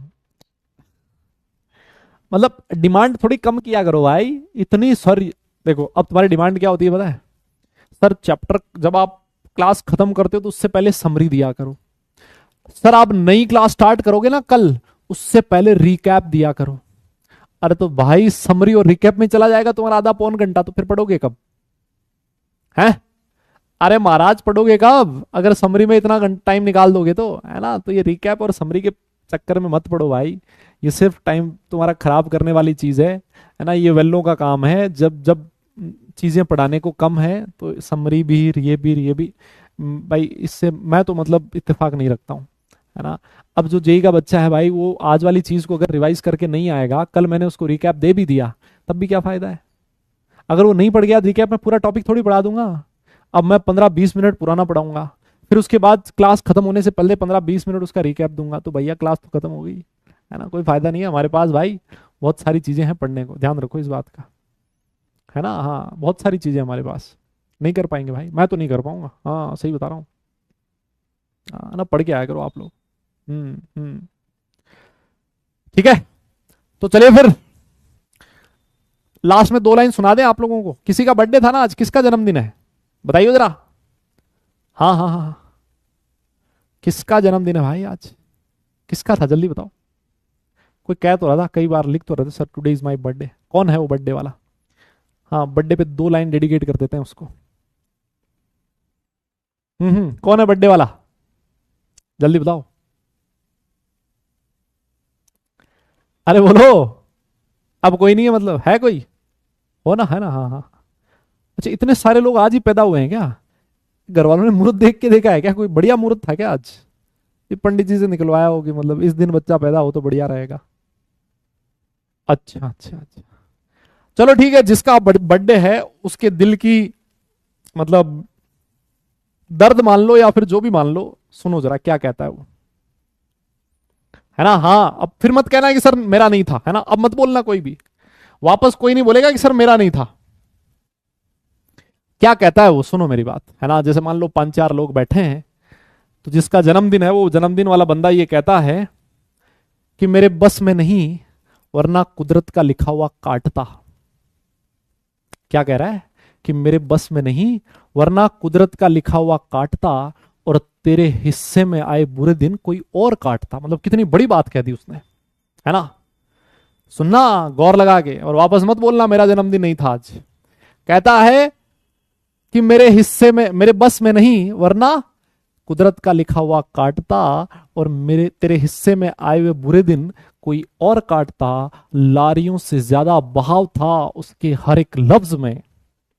कहता है कि लारियों से ज्यादा बहाव था उसके हर एक लफ्ज में, मैं इशारे नहीं काट सकता, उसकी बात क्या काटता। और ये वाली दो लाइन समझ में आए ना तो मुझे बताना। लास्ट में अपने वो दिल का दर्द कहता है कि तेरे होते हुए मोमबत्ती बुझाई किसी और ने। कौन सी मोमबत्ती की बात हो रही है, ये ध्यान रखना। ये जन्मदिन वाला जो केक कटता है ना, उस मोमबत्ती की बात हो रही है कि तेरे होते हुए मोमबत्ती बुझाई किसी और ने, क्या खाक खुशी रही जन्मदिन की, मैं केक क्या काटता। तो भाई मुझे लग रहा है आपके साथ भी कईयों के साथ ऐसा हुआ होगा, है ना, कि मोमबत्ती कोई और बुझा गया। आप लोगों ने सपने सजाए होंगे कि बढ़िया केक होगा, है ना, और उसके साथ मिलके केक काटेंगे, मोमबत्ती बुझाएंगे, मतलब, है ना। अब बताओ किस किस का जन्मदिन था आज, और किस किस की मोमबत्ती कोई और बुझा गया, ये बताओ तुम, है किस किस की मोमबत्ती बुझा गया कोई और, है कोई। चलो ठीक है भाई, खत्म करते हैं आज की क्लास। नेक्स्ट क्लास में पढ़ के आ जाना। सुन लो, कल वाली क्लास ना, कल सिर्फ अपनी क्लास है, कल दोनों क्लास अपनी है ना। बहुत बहुत बधाई हो आप लोगों को। कल 4 बजे से अपनी क्लास स्टार्ट होगी और दोनों क्लास अपनी है ना। तो दिल खोल के हम लोग पढ़ेंगे कल वाली क्लास में, खूब सारे क्वेश्चंस की प्रैक्टिस करेंगे, आयनाइजेशन एनर्जी हम लोग खत्म करेंगे, और फिर उसके बाद इलेक्ट्रॉन गेन एंथैल्पी वाला टॉपिक है, उसको भी नेक्स्ट वाली क्लास में पढ़ेंगे, है ना। तो ये दोनों चीजें कल कल हम लोग करेंगे। और माइंड मैकअप करके आना पहले से कि ना 2 क्लास अटेंड करनी है कल, इनऑर्गेनिक केमिस्ट्री की, है ना, इनऑर्गेनिक केमिस्ट्री की 2 क्लास, ध्यान रखना इसका, ठीक है। चलो फिर आज के लिए हम लोग बस इतना ही करेंगे। नेक्स्ट क्लास में आप लोगों से मुलाकात होगी, तब तक सारे लोग अपना ख्याल रखें, खुश रहें, हंसते मुस्कुराते रहें, और मेरे भाई पढ़ाई जरूर करते रहें, क्योंकि काम पढ़ने से चलेगा, सिर्फ मुस्कुराने से नहीं। नेक्स्ट क्लास तक के लिए tata bye bye, love you all.